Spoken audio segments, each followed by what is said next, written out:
here on Facebook.com, YouTube.com, and MixLR.com, all /Wake Up Call DT. I hope you're having yourselves a wonderful morning this morning. This is my final morning as a 36-year-old man. So, my final day at 36, October 20th. My birthday is tomorrow, October 21st. I'll be turning 37, and very excited about celebrating my birthday. And I got some cool ideas of what I'm going to do to celebrate the big day. So I hope you're all doing well, and I hope you're staying safe. We appreciate you being here inside of the Cafe Kubal studios on Facebook.com, YouTube.com, and MixLR.com, all /Wake Up Call DT. On the homepage, wakeupcalldt.com, where the live feed for MixLR is embedded, and of course on Facebook.com /LiveNowDT as well. We have an awesome show set up for you inside of these Cafe Kubal studios, and you can go to Cafe Kubal on any one of their locations, 3501 James Street, 324 West Water Street, as well as 401 South Salina Street in Syracuse, New York. You can also find them on 343 Fayette Street in Manlius, New York, and on the corner of Route 11 and Taft Road at Sweetheart Corners in North Syracuse for their drive-thru.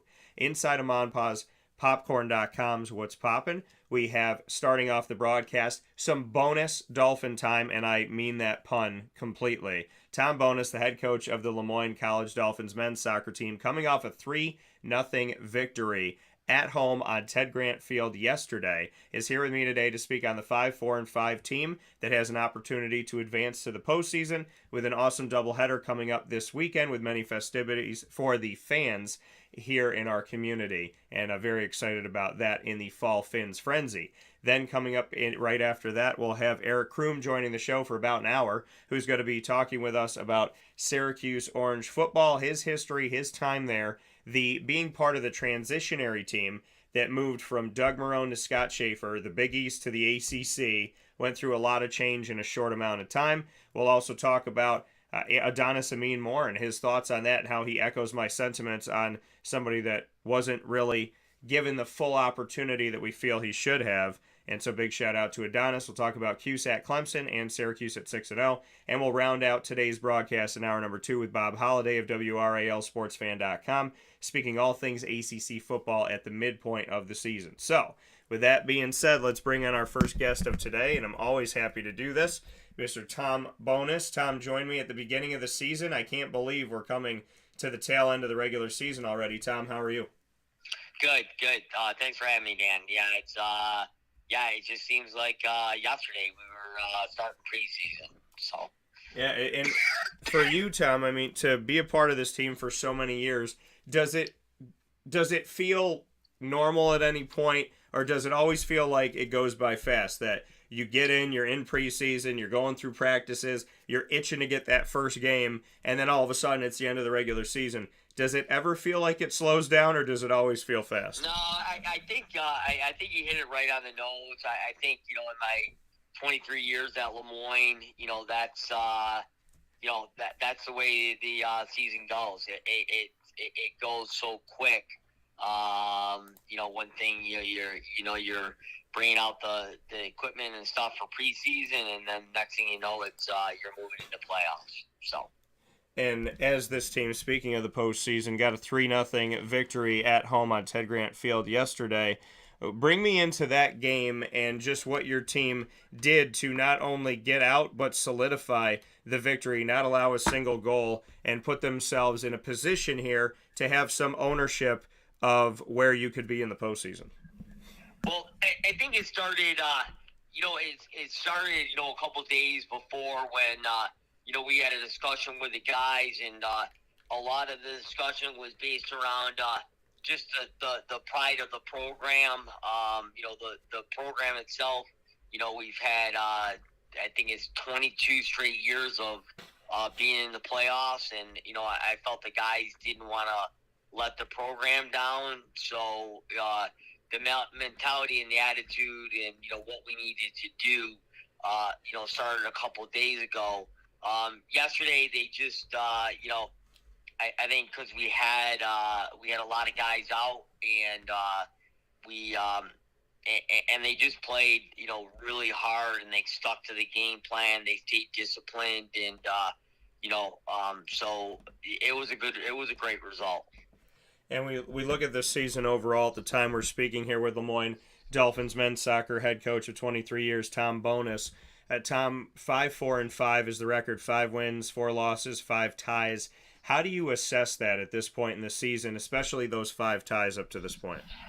Well, and we know that some of those ties were good results for us. For example, Franklin Pierce and Mercyhurst, who are number 1 and 2 in the nation right now, the only blemish on their records are coming from us. They're both ties. So those are great results. I think on the other hand, we left some of the some of those ties. We left some points on the table, and for one reason or the other.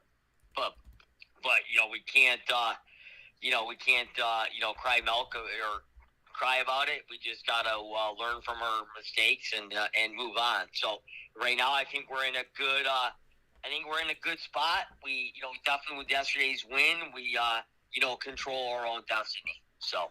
Yeah, and you echoed the sentiments of one of your student athletes, Terrence Chrysler Howard, who was featured in Dolphin Dive here recently, where he said, some of these ties, they're good. They're good for us, and they showed positivity. Other ones, they showed that we had work to do, and there was different things that we could have done to change the outcome of that. So he thought some of those ties were like, yeah, these are good pieces, and then other ones he thought showed that the team should have been better in certain areas. Would you, to kind of expand on that a little bit, when you look back on those ties, and like you said, with some of the teams that are top ranked in the nation, those are great because the only blemish is LeMoyne, but some of those other ones that you've had where the team felt like they could have gotten a victory, can you pinpoint anything in those that was maybe similar? So 2 things. One, we needed to be better in the final third and put our chances away, and 2, we just need to be better in closing out some games.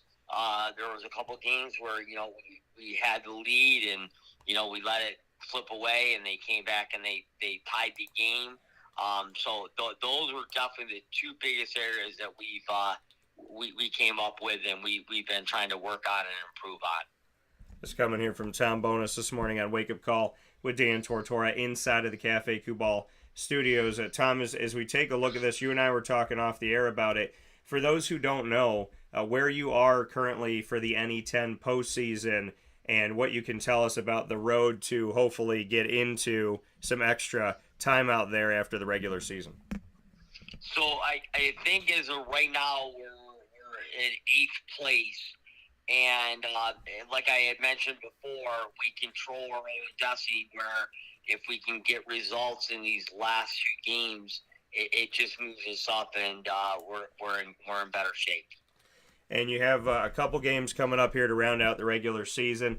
You have a game the day after my birthday, doubleheader, and we're gonna see that, and I'll be out and be able to see y'all for a little while, which I'm excited about. 11 o'clock in the morning, the women's team will start things off, and then at 2 p.m. to follow, the men's team with Coach Bonus will be on the field. A doubleheader, you'll be facing off against St. Anselm College, and that'll be on October 22nd at 2 o'clock. Like I said, the women will start off at 11 a.m., and it's going to be part of the Fall Fins Frenzy. 2 of my wonderful companies that I work with, I help to set up and connect with LeMoyne. So Carvel DeWitt will be out there, as well as PB&J's Lunchbox. I know there's going to be different things at halftime and contests and autograph signings and whatnot. So I know you got to focus on the game, but what do you think about the fact that the athletic department and athletic director Bob Beretta wanted to have a really special day for men's and women's soccer, to not just do an event, but to do it around this doubleheader with 2 teams that are vying for an opportunity at the postseason? I think it's great. I think the guys will really appreciate that. I think more than anything, it's senior day for us, and we're walking like 5 seniors that have meant a lot to this program and have really put their heart and soul into the program. So I just think it's a way to honor them too. And to speak on those seniors before I let you go, just what you want to share about this senior class and why people should come out and see them. I think, one, our captain, Tom Henn, has been, fantastic for us this year, and just what he's, given to the program. I believe, I think he's been here for 5 years, because he broke his toe in his first year and didn't play. So, and then he had, COVID to deal with. So, and then, Josh Marr, who's been here for 6 years, Terrence Chrysler Howard, who's been here for 5 years. So I think more than they've been good to the program. They've just been in an unusual circumstance where they've been here with the normal 4 years of eligibility. A lot of them have been here for 5 or 6 years. Yeah, so I mean, you've had that extra time and those extra opportunities to see them. Terrence and I spoke about it. He said, I could have, with this extra season of eligibility, I could have gone somewhere else. But he said, I would pick LeMoyne I said, would you pick LeMoyne all over again? And he said, well, I did. So, what it means to you that not only are these seniors here, but they've continuously chosen your program, chosen to be with you, and believed in the mission of LeMoyne. Yeah, no, I think, we're very happy about, obviously having Terrence and Tom and, those guys back, to be part of the program. I think it just goes to show that LeMoyne has a lot to offer, on the field and off the field for our student athletes. That coming from Tom Bonus, the head coach of the LeMoyne Dolphins men's soccer team. Come out and see them in the doubleheader this Saturday, October 22nd. They will start things off around 2 p.m. Eastern Time inside of the NE10 against St. Anselm College at Ted Grant Field, with an opportunity with control to hopefully advance into the postseason for the NE10 and hopefully more life from there. Tom, as always, I appreciate everything that you're doing with the program, the hard work, effort, and enthusiasm, and that it seems like the guys are firing on all cylinders now, striking when they need to and getting after it in crunch time. So thank you for weathering yet another season and the highs and lows, and continuing to give us something great to watch at Ted Grant Field and beyond. I appreciate that. Okay, thanks, Dan, and wish you a happy birthday. Okay? All right, thank you. See you soon. All right, see you. Bye. Take care. That coming from Tom Bonus once again here on Wake Up Call with Dan Tortora inside of the Cafe Kubal studios. We're going to take a step aside and come back here momentarily, as we will have Eric Crume joining the broadcast where sports meets that thing called life. Crume from Syracuse Orange Football History will be joining us next inside of Ma and Pa's Popcorn.com's What's Poppin', and we'll have the opportunity to speak with Crume about so many different things about his history, his time at Syracuse. We're going to mention Adonis Amin Moore and show him some love. There's a lot of great things coming up, and it's right after this. Syracuse is 6-0, and they got Clemson, and Crume knows what it's like to play Clemson at home and on the road. We'll discuss it, as he was part of the first 2 games that Syracuse played against Clemson. The first one they played at home in the ACC, and the first one they played on the road in the ACC, because he was part of the transition from the Big East to the ACC, and he has a very unique viewpoint because of that. So we'll talk with Crume right after this, where sports meets that thing called life.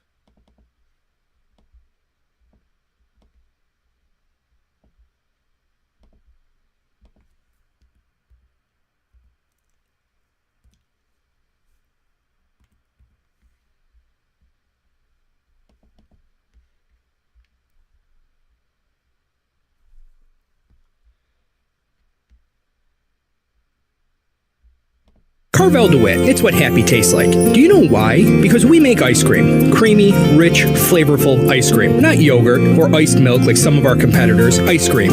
Fresh, by hand, daily. For the calorie conscious, we have something new for you. Our new Carvelite. Same great flavor, creaminess, and texture of our regular ice cream with only 35 calories an ounce. So whether you want an ice cream cake, flying saucer, dasher, carvalanche, hard or soft ice cream, we will satisfy your craving with our fresh, handmade regular or new Carvelite ice cream. Carvel DeWitt. It's what happy tastes like. Hey, Dad, you want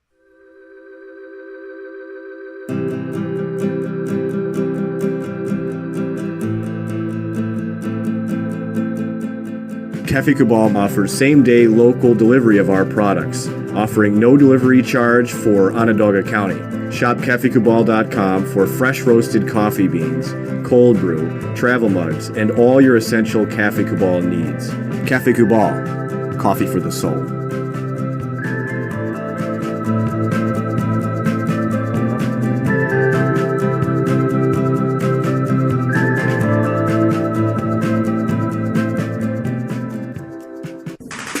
The Wildcat Sports Pub in Camillus, New York is located on 3680 Milton Avenue in the Home Depot Plaza. It is your family-friendly sports bar and restaurant. Folks, some sports bars aren't family-friendly. Some family-friendly restaurants are not sports bars. The Wildcat Sports Pub in Camillus, New York is proud to be both. It is that marriage that you've been looking for years. The Wildcat Sports Pub is your home base for your sports bar and restaurant needs, games for the kids, indoor and outdoor activities, and enough things on the menu to come back every single week and get to try something new. They're open Sundays from noon to 8 p.m., Monday through Wednesday, 11 a.m. to 11 p.m., and Thursday through Saturday from 11 a.m. to midnight. For reservations and party information, call 315-487-2222 for the Wildcat family-friendly sports pub and restaurant.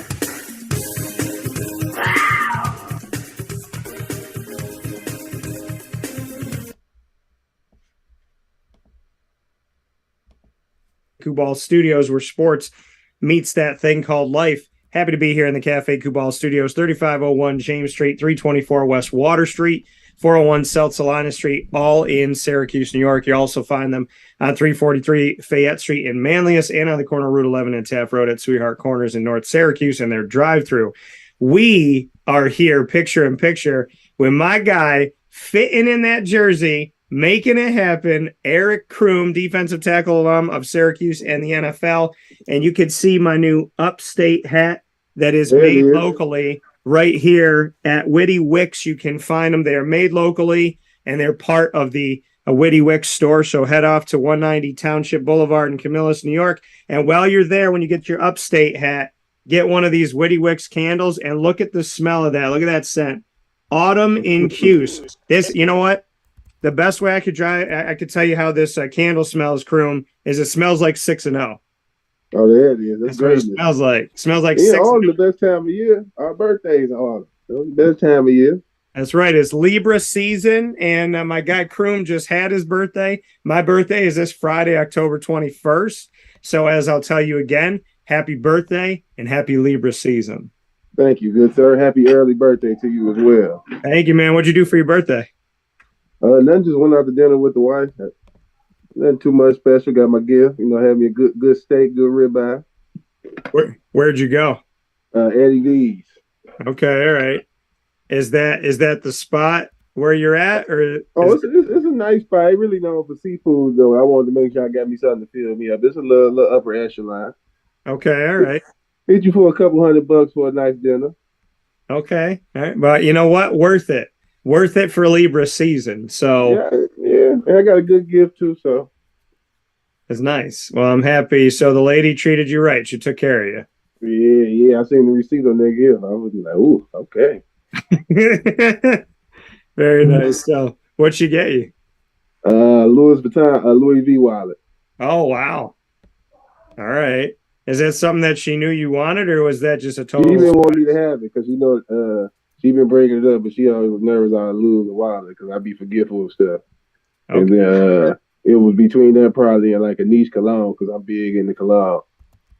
Yeah. No, I got. I think that I probably have my best cologne line right now in my life. I would say I probably have the best one because right now, and you could tell me, but I have Invictus, which is in a trophy. I just got the platinum, the EDP. Oh, you did? So I got Invictus. I got Dolce and Gabbana. What, light blue forever? Which one? I have the like the orange one, like the original, the orange looking one. So I got Dolce and Gabbana. I have Acqua di Parma from Italy, and I have Acqua di Gio, Giorgio Armani. I had that a long time ago before people started getting The on. highest selling men's cologne of all time. What'd you say? It's the highest selling men's cologne of all time. Yeah, so I got Giorgio Armani. What else I got? I got I'm thinking I'm missing somebody. Oh, I have Tommy Bahama St. Kitts. Yeah, I done dove way too deep in it. I ain't expect it to turn out like this. I got like 40 bottles, I think, like right now. Yeah. I think this is the best smelling line of colognes that I've had, to the point where I wake up in the morning and I'm like, I don't know. What's today feel like? Is it an Yeah, that'd be the fun part. Like it replaced almost like my shoe hobby. Because I ain't got to worry about competing for the standing line for shoes like I got to do for fragrances. See, I have a hat problem. Not a problem. There's actually right off screen here. It's actually a spin wheel. I should put it on the video on the show someday, but I have a hat rack that has like 200 hats on it, and I can spin it and stop it and pick my hat for the day. Oh, yeah, you different. And not only do I have that, but so I got the hat rack, then I got another like whole bit, like you would think that normally you use it for laundry. I got a laundry bin filled with like my new hats. Then in my closet, I got other hats and my white hats that I want to keep away from everything, keep fresh. You got like 400 hats? Bro, I got hats everywhere. I probably got like 300 hats. So. Yeah, that's ridiculous. I got a problem, and I just bought this the day that the Upstate hats came out at Witty Wicks. I went off and bought it so I could wear it for the show today, and got my new Autumn and Cuse candle that, like I said, smells like 6-0, and it's got some orange on the top here. So I got to ask you, Crume, what's it feel like to see your boys be 6-0? Oh, proud alumni. It's good, especially because like my D coordinator, I coach high school, be talking Junk. He talking about we beat Wagner. He's like, who is Wagner, Crume? I was like, hold on, don't be acting like the school you cheering for. Well, I said, you don't say nothing when Alabama play 10 lollipops or the SEC play 5 lollipops out of conference schedule. Get off my boys. Then we came back NC State strong. I like it. It's fun to watch though, just like seeing them play good football. And they look like they having fun again. So it's really just fun to sit back and watch play ball. Yeah, man, it's been an awesome season so far, and I've gotten to see every game except for one because they've been at home like crazy. So playing 5 out of 6 at home to start the season, and then they'll have a gamut now as they will be at Clemson, they'll be home against Notre Dame, they'll be at Wake Forest at the end of the season, at Boston College, at Pitt, and then they have Florida State at home. The only game that they'll play at home in November, which is on November 12th. Through the first half of the season, I didn't know that these graphics even existed, because right when the game ended against NC State, there was on the new video boards at the Dome, there was a giant S and it said bowl bound and it had confetti. And I thought, wow, this must be what it's like to be at Clemson or at Alabama, that you're 6 games in and you're bowl bound. What are your thoughts about the fact that Syracuse is halfway through the season and are bowl bound at 6-0? No matter what, they're going to a bowl game with half of a season to play. I think it's just good, just because it gives the program a good stamp again. Always to be able to play in the postseason. It's just a good feeling. But I think they got a chance, like just watching the ACC from afar. It's a very winnable conference. It's not like a world beater in there. You just like scared like they're gonna go in and get beat by 30 or 40. Like whereas like some years ago it was like Clemson and maybe Florida State was like, predominantly like powerhouse. Like Clemson has come down to earth a little bit per se from when they had their run. Like I don't feel like they strike fear in people in the conference no more. I don't like, not saying nobody's scared, but like the thought of like, yeah, we don't come, we're gonna get smacked. Like it's very winnable. And like even out them games, like I still give us a shot in like all them games, even if us to win majority of them. Like, so it's not like it's fearful with the schedule in the conference. Like I want them to get settled in just because we bowl bound and take the gas off. Because I see how quick it can turn. Because my freshman year, you start off 5-2 and then win another game. Yeah. And that's the thing. I mean, there are seasons like that, and there's seasons where that's unfortunately happened to Syracuse, where you start off hot. There was a season Syracuse beating Clemson after Clemson had won a national championship, won the college football playoff.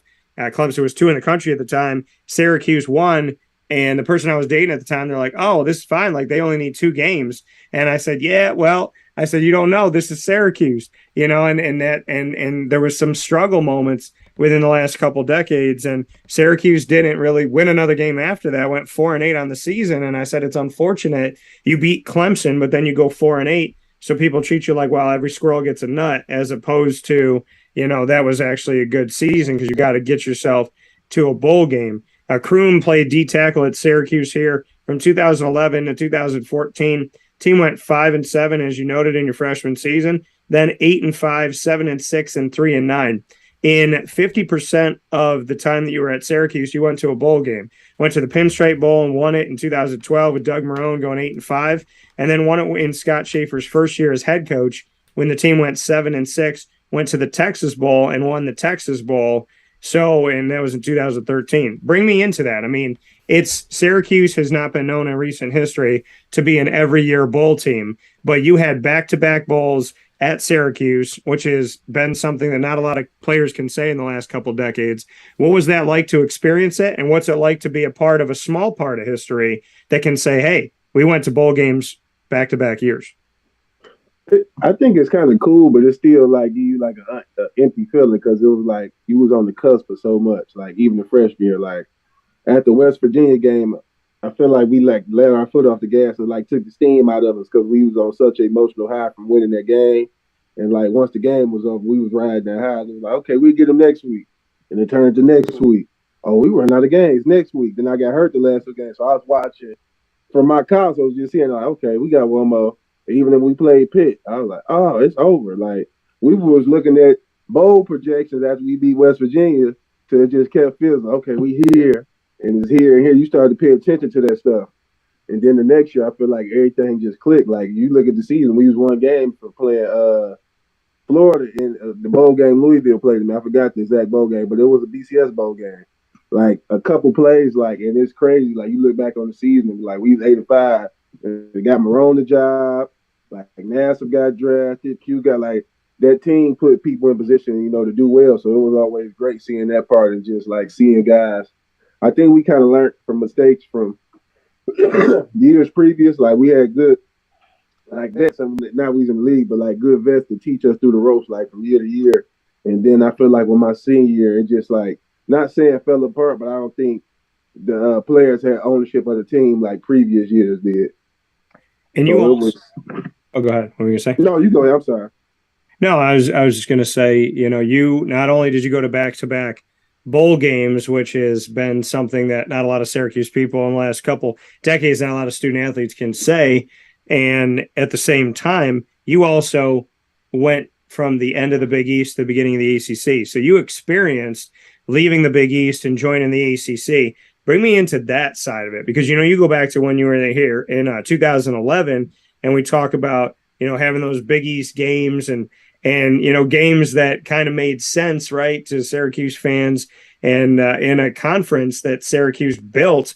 And then we go and look at 2012, and you were still playing inside of the Big East, and then you moved on to the ACC in 2013. So what was that experience like to shift? Because when you shifted head coaches from Doug Marrone to Scott Schaefer, you also shifted conferences at the exact same time.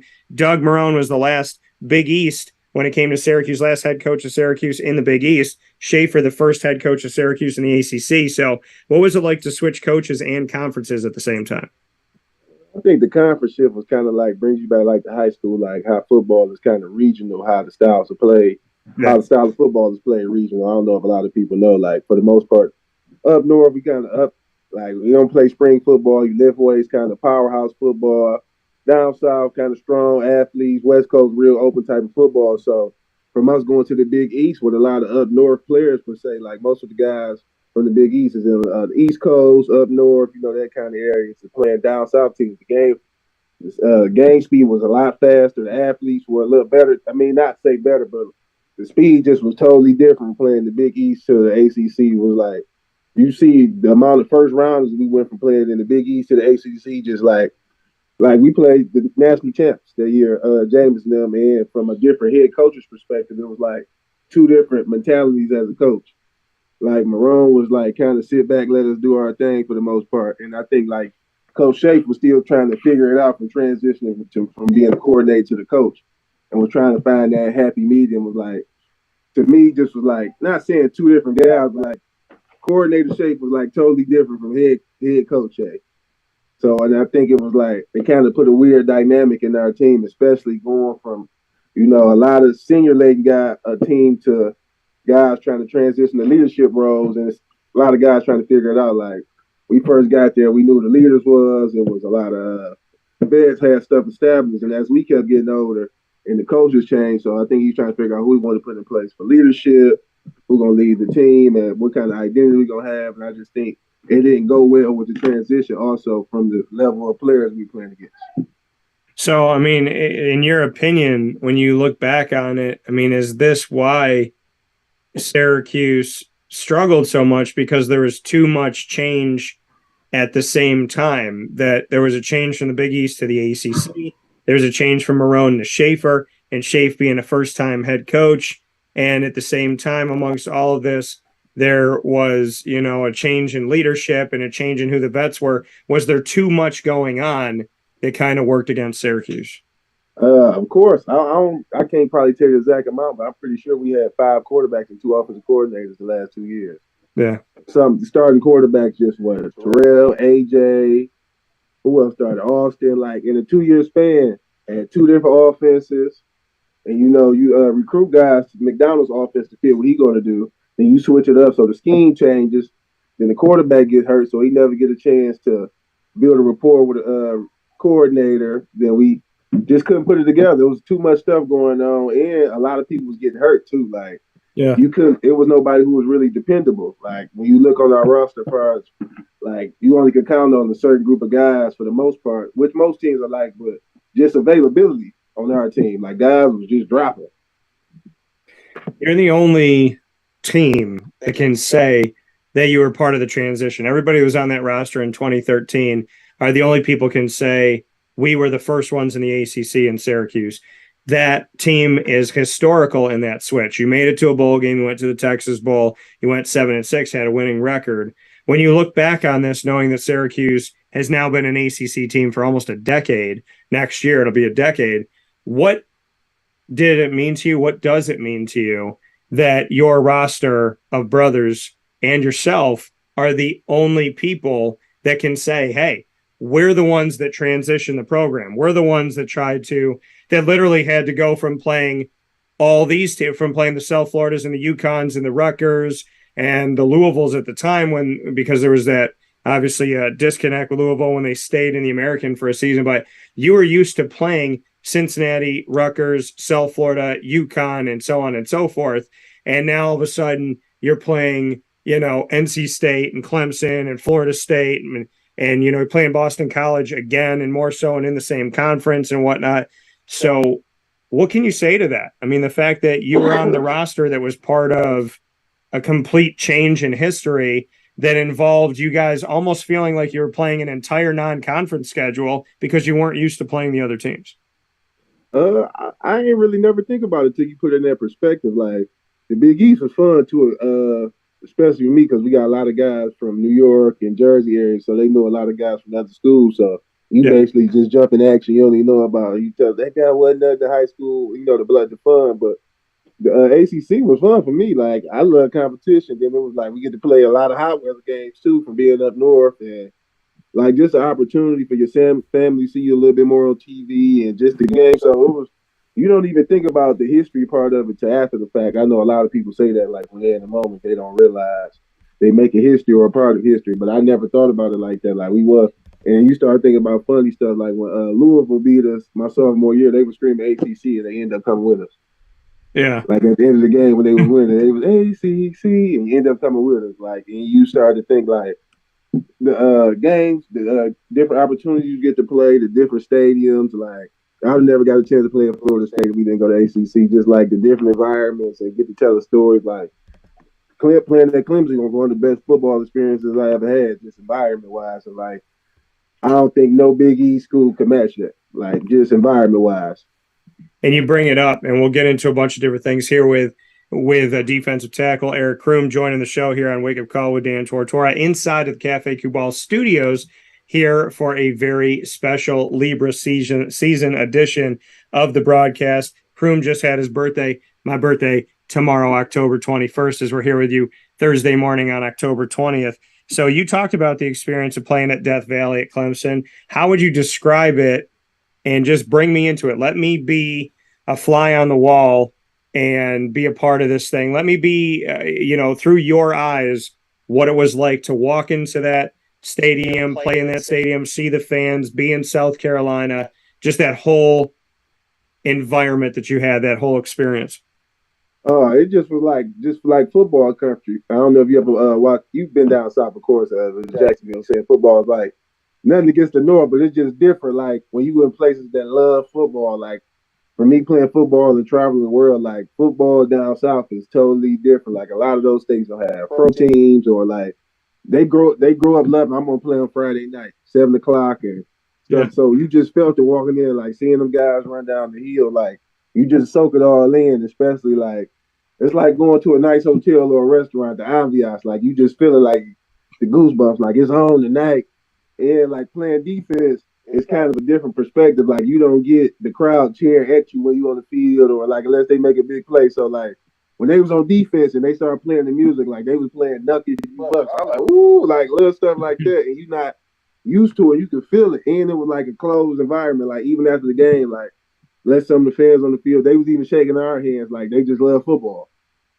Like the kids was running up to us and it was different. I'm like, oh, this okay. And and that's the thing. And there's actually, some positives that have come here. And, I'm looking at it and some of the things that came in, one of the things came directly to me, and it was from a Clemson fan. And they wrote into me. I thought it was really nice and really cool to see this. I figured you would appreciate this. And what they wrote to me was, they said, Clemson fan here, you guys have a great team and coach. Here's to a great and injury-free game. So a very positive message from this fan, no negative, no talking trash. Then they said, I've tailgated with Cuse fans the last few times we've played. Some of the best fans in college football, pure class. And that's coming from a Clemson fan. And I wanted you to hear that because, I figured it would mean something to you as a player, especially. Yeah, that's why I said it's just dope to just have people just love the game of football. Like at the end of the day, it's still a kid's game, and why we enjoy it just for the love of it. And it's fun, and you just enjoy. You just celebrate good ball. Like whether win, lose, or draw. Just as a fan, you want to see good football. Yeah. So I've been saying D tackle for you. Interior lineman, nose tackle. It's down by. How would you describe? Is there a difference between D tackle, nose tackle to someone who's never played football and looking at it? If they were listening in or watching the show right now, what would you say to them? Because you say interior lineman, some people say, they'll say nose guard and, in a 4-set and whatnot, nose guard, nose tackle, D tackle. How would you describe all this to them? First, you got to see what type of scheme we're talking about. You talking about a 4-3 or a 3-4? 4-3, the nose tackle is in the A gap. So the nose is close to the center. So his job is really going to be a run stopper. The 3 technique is really going to have more leeway in the pass game. But he might get, some double teams on the power, get a little rough on him, like if you playing a power team. But for the most part, the nose tackle is the run stopper. Gonna do all the dirty work. Ain't gonna get too much pass rush opportunities because a lot of times he get the guard sliding down on him or something on pass rush. The 3 technique is more the athletic pass rush is kind of guy that's gonna make the plays. He's gonna get a lot of one-on-ones and pass rush. So, but like a lot, it's good to know both just because the responsibilities is different. But if you go into 3-4, the nose is head up, and basically the tackles is like they call them ends, but they really defensive tackle. Like J.J. Watt was playing like a 5 technique in the 3-4, so it's kind of like a tackle, D tackle, but they consider ends. So it's really tied up to the scheme and what the responsibility or whatever the scheme wants you to do. So I've been saying D tackle because you played on the interior line, but nose tackle is a more proper term for you. You've been the run stopper, like you said, in the A gap. Bring me into looking back on your career from 2011 to 2014 at Syracuse and then some time in the NFL. What can you say about your game as a run stopper? How would you kind of assess yourself looking back on having so much attention to the run? I think I was great at what I did. I just feel like incomplete because I never got to show what I really can do. Just because of the availability of other guys. Like one of my best friends, Ron Thompson, had to play 3 technique at 250 just because Coach Dolphin feel somebody else could fight at the other tackle. So I never got my chance to play 3 technique, which I ain't bitter about. I want to win games. Then my boy playing with me, so it was cool, but it's still like, you left some stuff incomplete, and I didn't mind doing it the other years. JD got off. Like, if we win it, I'm ready. And I still did my thing. Like, I had the most TFL senior year at 1 technique out the whole D-line, so it's not like I taken the spot. I was still able to make an impact, like, but I know what I can do. It's just like you still be like, what if? And we look back on it, and you played as a freshman. You played in 6 games, and you made a tackle against Wake Forest to start things off in that initial game. Played in all 12 games sophomore year. Played in 13 games your junior year, and then, well, I should say, played in 12 games a year. One of the years you went to that's the first year you went to the bowl game there. So 12 games in 2012, 13 in 2013, and then you started 10 games in your senior year in 2014 and got things going, 4 solo tackles and a fumble recovery at Boston College. Do you have a moment or two? I know you won the Pinstripe Bowl. I know you won the Texas Bowl. So in the second Pinstripe Bowl that Syracuse had won, Syracuse undefeated in the Pinstripe Bowl, played in 2, won both. So do you have a moment that sticks out to you that's that moment when if you and I were sitting right now, we were having a drink, sitting outside, and I just looked at you, I said, Crume, what's that moment? What is it?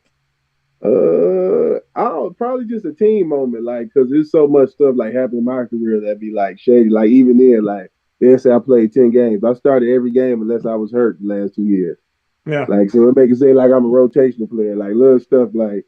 But I would probably say the Boston College game where Andre, what's his name, Ware or Williams was a running back. Andre Williams. He was getting everybody for like 200, 250, and Coach Bullock came like in the meeting room.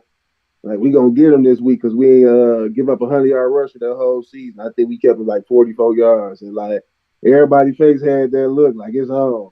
Like you know the mentality, like some explicit words, like we got something for him. It's on.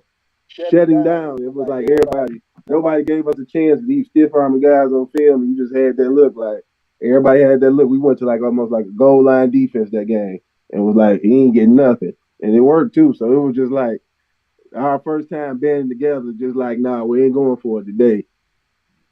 And West Virginia game my freshman year, I ain't played a lot, but the atmosphere was the best one I had all 4 years. We look back at that game, and you brought it up a little bit ago as a freshman in 2011 when you played West Virginia. West Virginia in 2011 was ranked 11th in the nation, and you defeated them 49-23. And I don't know if you know this, and you probably didn't know back then, but you didn't just blow out West Virginia, who was a top 11 team at the time. You beat them on my birthday on October 20th. Friday night. 11. I still remember. Yeah. So go ahead. They end up beating Clemson in the bowl game. They end up scoring like 70 points that year. West Virginia. Yeah. I remember Friday night because Chandler had like 2 sacks, like 3 or 4 TFLs, and they got him on the real high on the draft board that game. Great. The environment unmatched. And then we go and we look at 2012 and what happened in 2012 here and the win against West Virginia. You're a part of a series of victories against West Virginia that I've been saying for years. And I was like, I'm confident in this. But then I fact checked myself this year. I was like, I just want to double check. And it's true.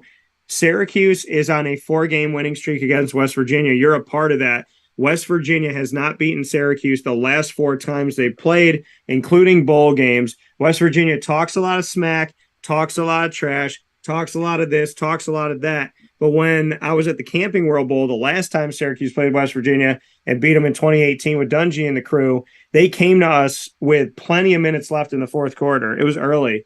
And they said, hey, if you want to interview West Virginia, they're starting to heat up the buses now. They're going to get going. So you need to leave the press box to get downstairs because they didn't even want to stay. And I said, wait a minute.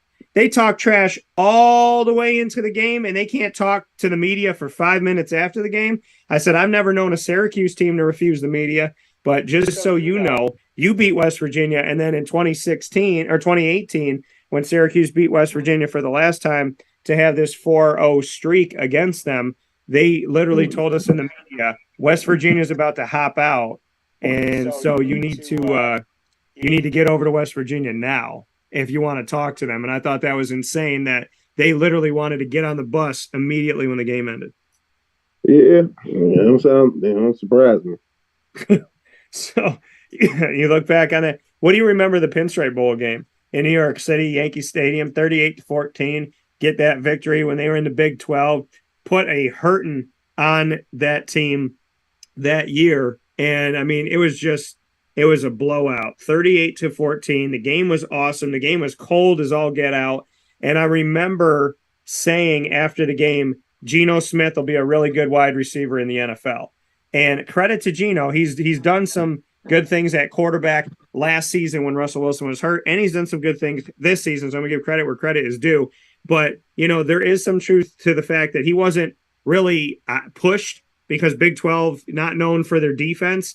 And I don't know if he played a defense. I don't know if that offense played a defense of your caliber all season. When they did, and it was 12 degrees outside, and it was snowing, and it was cold, you guys handled business. Prince Tyson Gully on the ground, Jerome Smith on the ground. This whole team, Cam Lynch had a safety. Ross Krautman, my guy, he started off the game with a field goal and ended the game with a field goal. This was such an awesome game.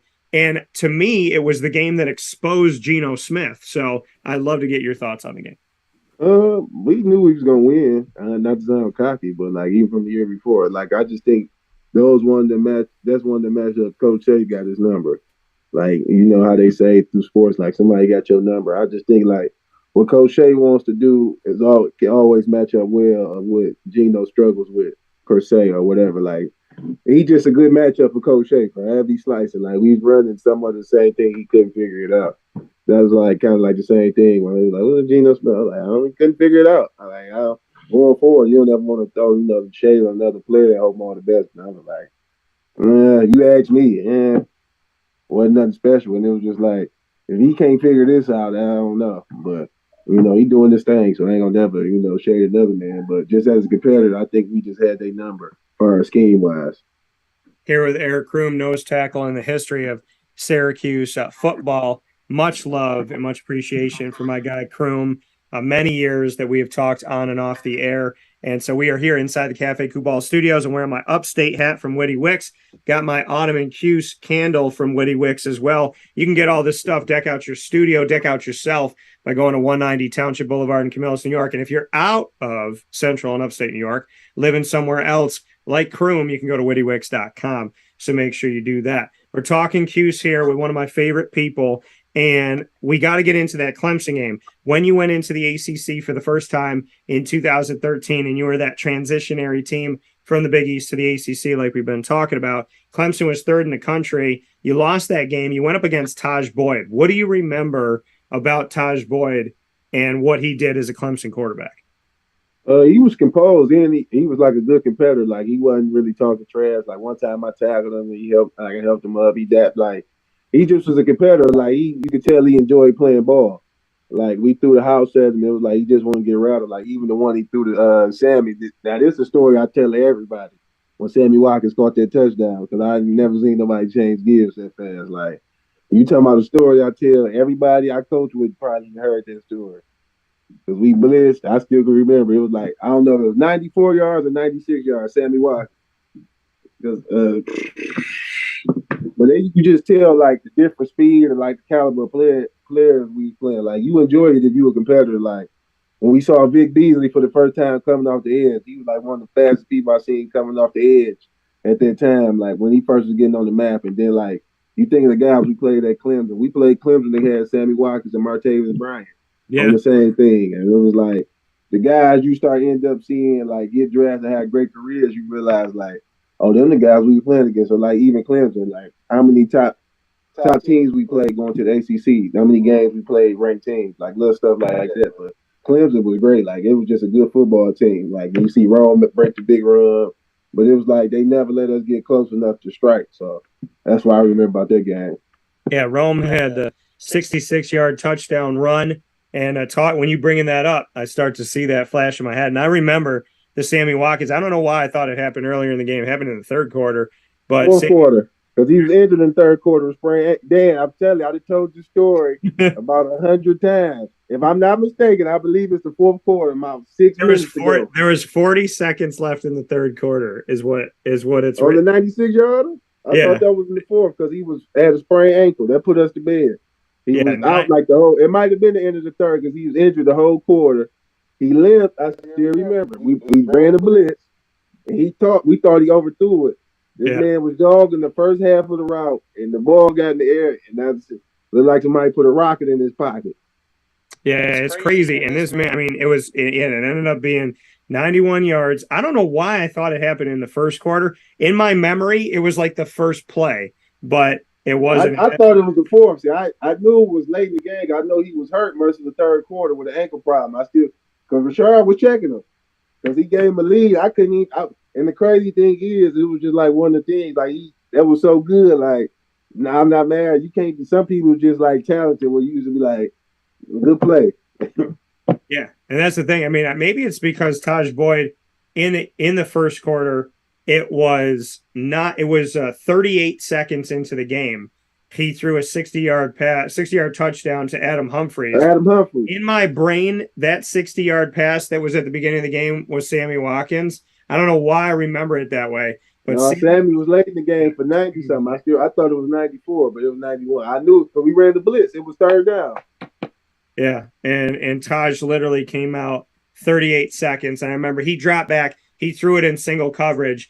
And then Humphries got it. He was gone. And I remember sitting here going like, "Oh, the game's going to be like that today." Like, I mean, Clemson and then at that time, Syracuse was shifting, right? You're in the Big East. It's punch down, drag out football. It's slow and steady, and that push and that thing, you're methodical. And then you go to the ACC, and it was just like air raid. I mean, just fast guys. And Syracuse had to catch up with some of that stuff or attempt to scheme right against it. Tony White's done a great job as D coordinator. Shafe, I mean, he's done a lot of great things as a defensive coordinator. They went into Miami this year in 2022 to Coral Gables. And I said, I was like, I got Middle Tennessee. And they beat Miami in Miami with Mario Cristobal as head coach and Shafe being the D coordinator. So, I mean, we look at that game. We also look at, I remember being at the Florida State game, first time I ever went to Tallahassee, 59-3. I'll never forget that game. They were ranked 2 in the country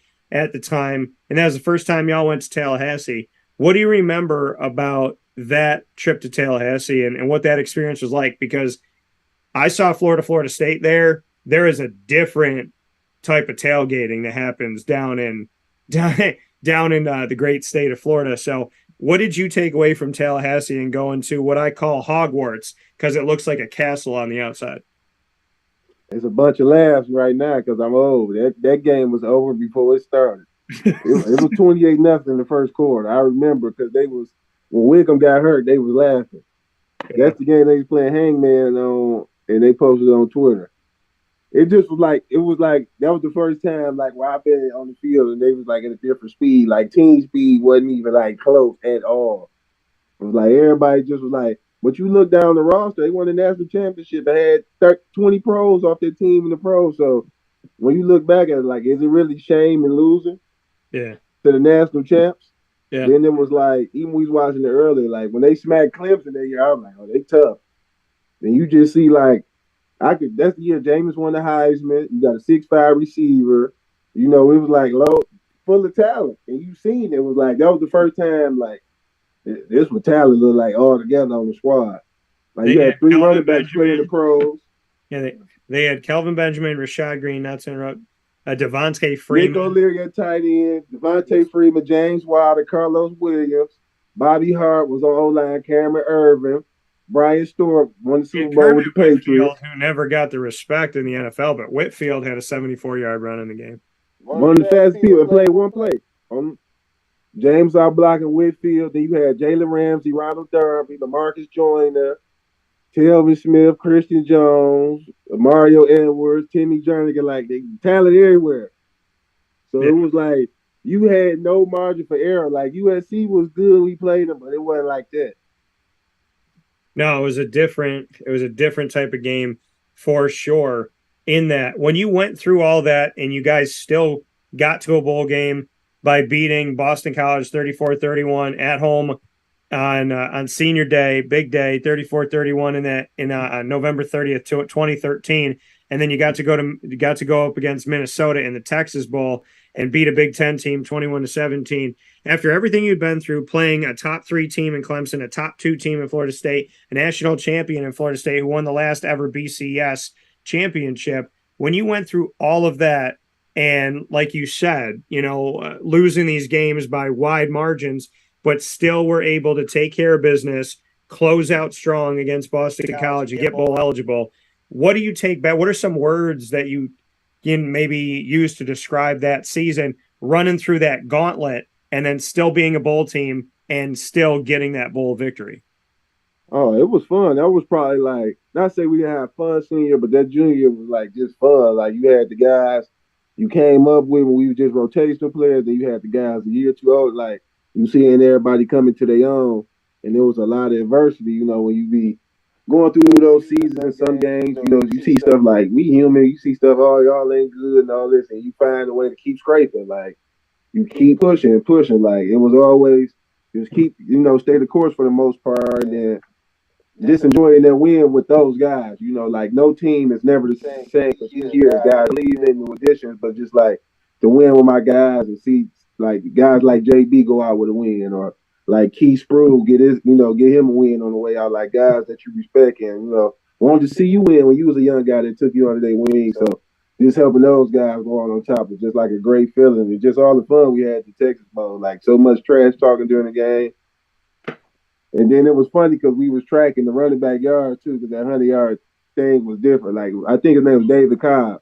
So we was tracking the numbers. You still ain't getting 100. And he was, I'm gonna get the 100 today. Like, no, you ain't getting nothing today. Hello. So then you go to 2014. And when you go to 2014, you had the opportunity in 2014 to finish off the season, and the team ends up going 3-9 in your senior year, your final season there. I want people to know this, that like it's not like it tries to lose a game or anything like that. And we look at 3-9 and what you were able to do. I mean,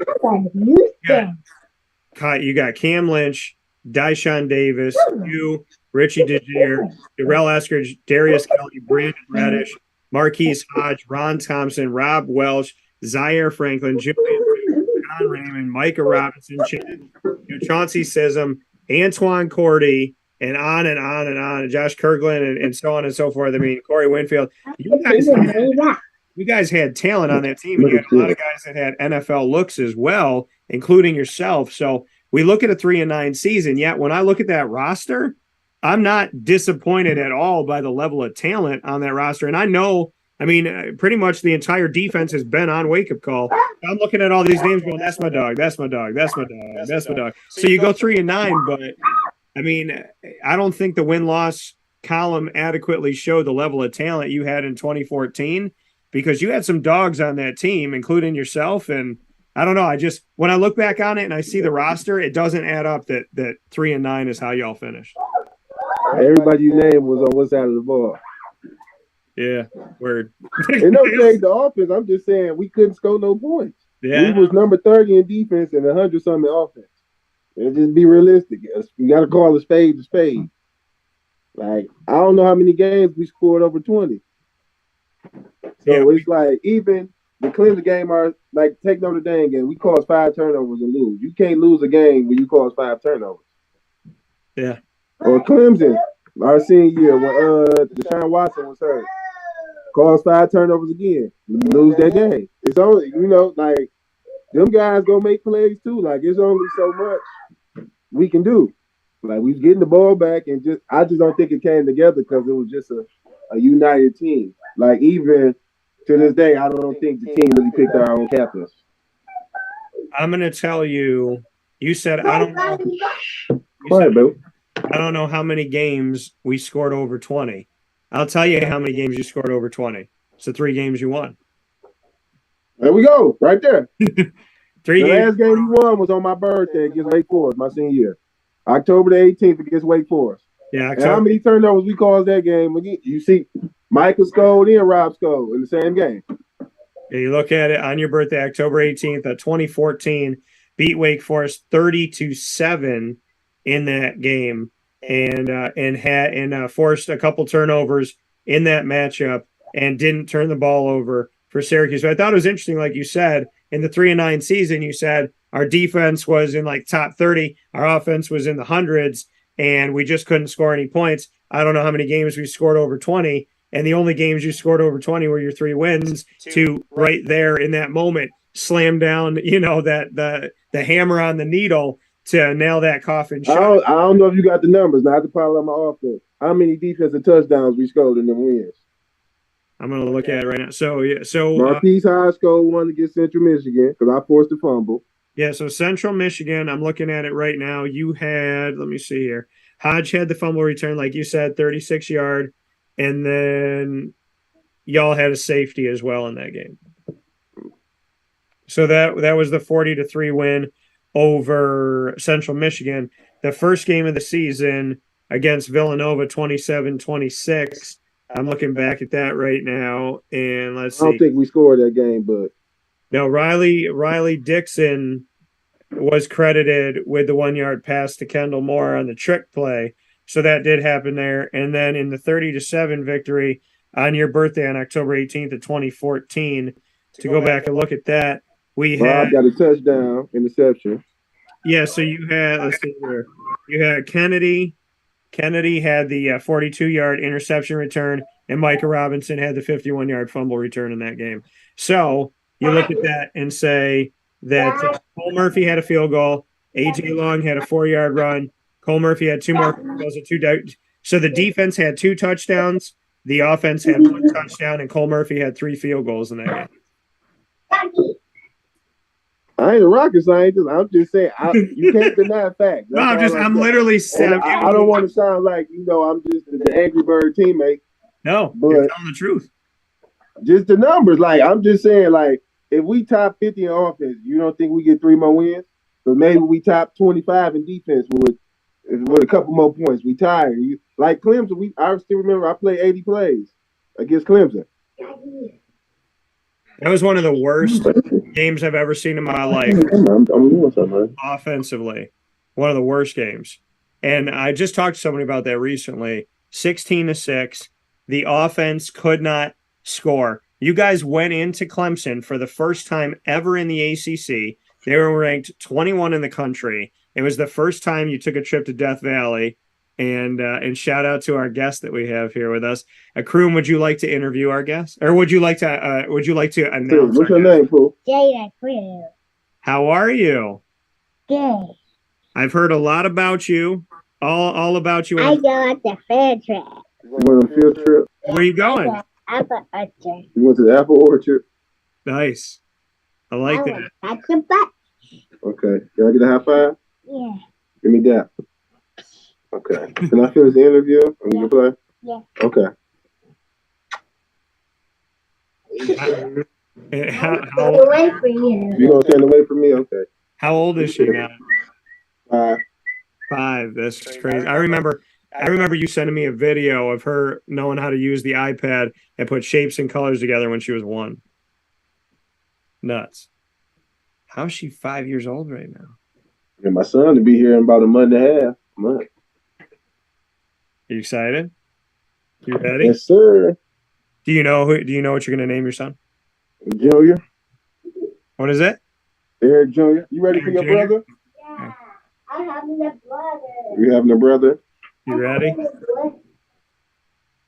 Crazy. Well, congratulations on this, and I look forward to your son being just as smart as your daughter, because she was I tell you, the video you showed me of her one, there's no way I'd be doing all types of stuff like that. Watch out for the phone, honey. They go fast, Dan. They go fast. Yeah. You said 5 years old. That's crazy.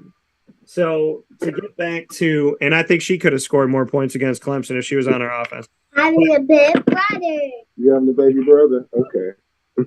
But looking back at that, 16-6. I mean, that was one of the most frustrating games because y'all did everything that you could possibly do. You're in Death Valley for the first time as an ACC team. You hold them under 20. Anybody that does that in Death Valley has the opportunity to win, if not winning. It was one of the ugliest games their offense had played, but your offense was just that much more uglier. And I mean, dude, I can't imagine what you must have felt like. And I know that people talk about the team and this, that, whatever, but I got to imagine that the defense in that locker room at the end of that game, did y'all have some words for the offense? How did you guys handle that? No, we never had words for them. It was just like the energy of the team. Like you could not saying we was like two different teams. We was all tight, like far as personality wise, but it was just like we had an expectation to almost score for ourselves. Like we was going to meeting room, like we got to score this week. Like we play defense, and you know it was like, but we were so hyped up. Like Coach Buller, my man. Like we were so tuned in mentally. Like we gonna go get it. And it was just like, I think AJ was like a freshman. I don't know if he was a freshman or sophomore. Like, he was thrust into it. He's still young. But it's just like, at some point, it was like, we kind of maxed out of what we had that game. Like, a lot of the turnovers in the first half, like, we had so many opportunities. And it was just like, you see it fizzling away. And then, like, I think that was the game I got mad. And Coach Downs, I think he put me back in with, like, the minute left. You know, when they do the kneel down stuff. Like, don't put me in for this. And it was just like, you get frustrated. But it was never like, you go in there, y'all got to score some points. It just was like, it was more like a disappointment more than like anger. Like, man, again. But them still, you know, it's still we are brothers winning together because we have bad games too. But it's just like, I don't know no more what they could have asked for us that game. Well, that's the thing is like, y'all had 3 turnovers offensively for Syracuse, but you forced 4. And it was a field goal game back and forth. And Clemson had to kick 2 in a row to break the tie with 3:30 left in the third quarter. And then Cole Stout threw his only touchdown pass, which went to Seconder with 19 yards at the beginning of the fourth quarter with 14:28 left to go. But I mean, that's a tough part of it. You know, is that the offense got outperformed 375 to 170, and Syracuse. Ooh, I know it was like that. Ooh. Yeah, Syracuse fumbled the ball 4 times and lost one of them and ended up committing 3 overall turnovers in that game, which was crazy. I mean, but you look at it and you say, okay, your defense that you were on forced Clemson to have 4 turnovers, but the offense gave almost every one of those possessions back, giving back 3 of those 4. So it almost evened the game out. And like I said, it's not a witch hunt or anything. You know, AJ Long had to, you know, kind of thrown into that job, was like the 3rd or 4th string guy at the time and had to play on the road. Horrible, you know, kind of like, hey, this is what you got to do, young man. But, you know, it was a really tough game for the offense. But I always look back on that game and say that that's the game. That's one of the games that Syracuse should have won in Death Valley. And there's a couple of them, but that's one of them. I think we could have won, honestly, just Notre Dame game. Like, the turnovers we caused net, it was never like we getting the ball back, we couldn't capitalize. Like, the Rail had a pick 6, and they cheated us out of one fumble, too, that we would have scored. They called a false start in every goal, so they stopped that one, too. But just you got to capitalize. If you think about it, we only scored 23 times. Who we going to beat scoring 16, 17 points? Well, I mean, you said it. I said you're 3-9, and you said how many times you score over 20, and it was the only 3 wins you had, and you ended the season with 7 points in the last 2. You had 7 points against Pitt, 7 points against BC, 10 points against Duke before that. You know, I mean, in the last 5 games of the season, as a team, you had 6, 17, 10, 7, and 7. So, yeah. But it was like a lot of build up too, because I think like it caused like division, like even like when we was like not with the players, but like how we looked at the overall team and like how the coaches said like we never felt like they was whole offense accountable. Like during the stuff, like they would come put the pressure us on the week, like y'all need to go talk to them. Like that was our mentality, or like you see little stuff that went on was like even with the captain stuff, and you be like, all right, like you just be like this ain't the year, and it got to a point. You get to a point, it's just like, all right, let's just go do our thing. We got to win it on defense.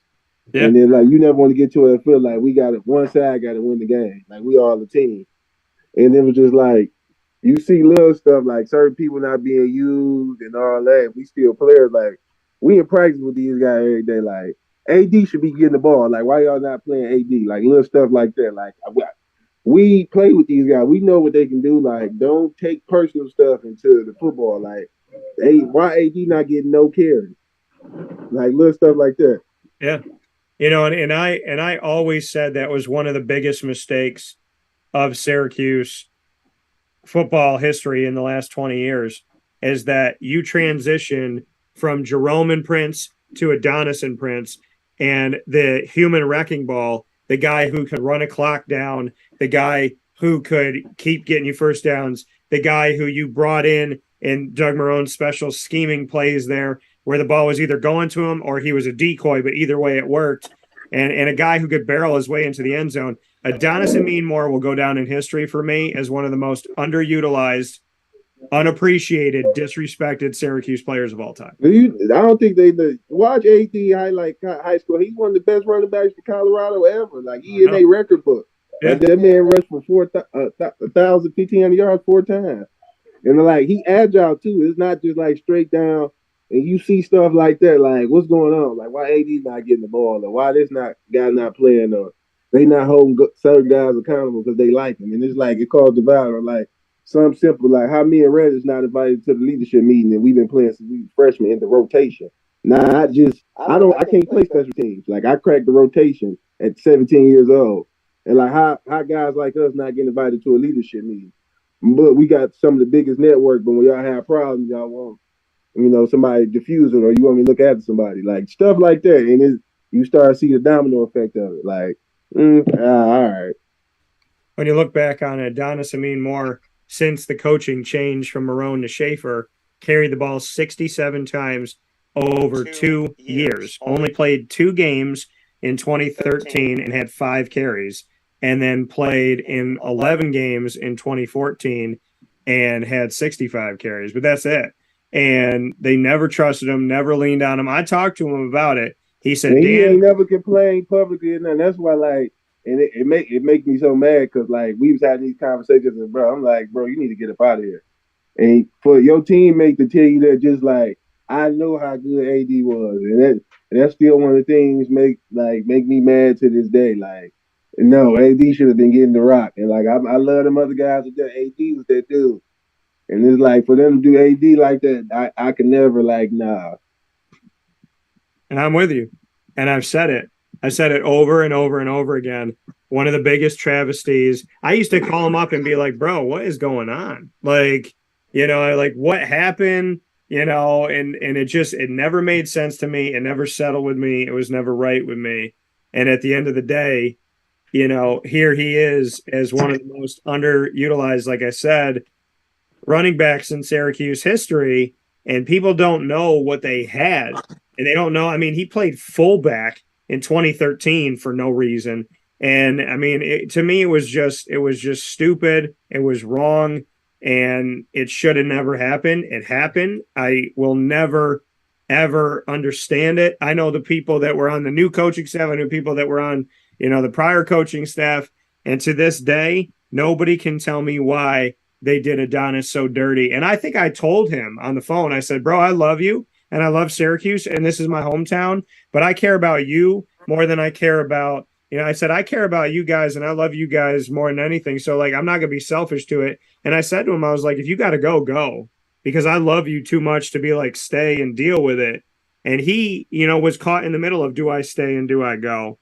And he ended up staying, and he just got, he did nothing to deserve it, but it happened. And Crume, I'm so happy. And I know we're cut from a similar cloth that we think a lot the same way, but I'm so happy you brought that up today, because I literally was sitting here going like, I know I'm not crazy, but why is nobody else screaming about this Adonis thing? It's a conversation within. It's just like a lot of guys is not going to come out about it because a lot of the stuff we keep in-house, just stuff, we still our family and all that, but it's just some stuff, just travesty. Like, it's not just me that feel this way. Like, and that's what I say. It wasn't like a disagreement between the players that caused the vibe, but just like the overall team, like stuff like that. Like, nah, we ain't trying to win.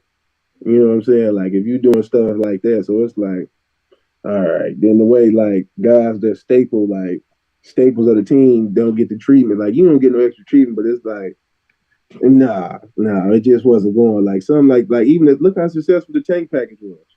Yeah. Just even if you give them that role, like, how you don't get AD the ball? Like, we not doing nothing special anyway.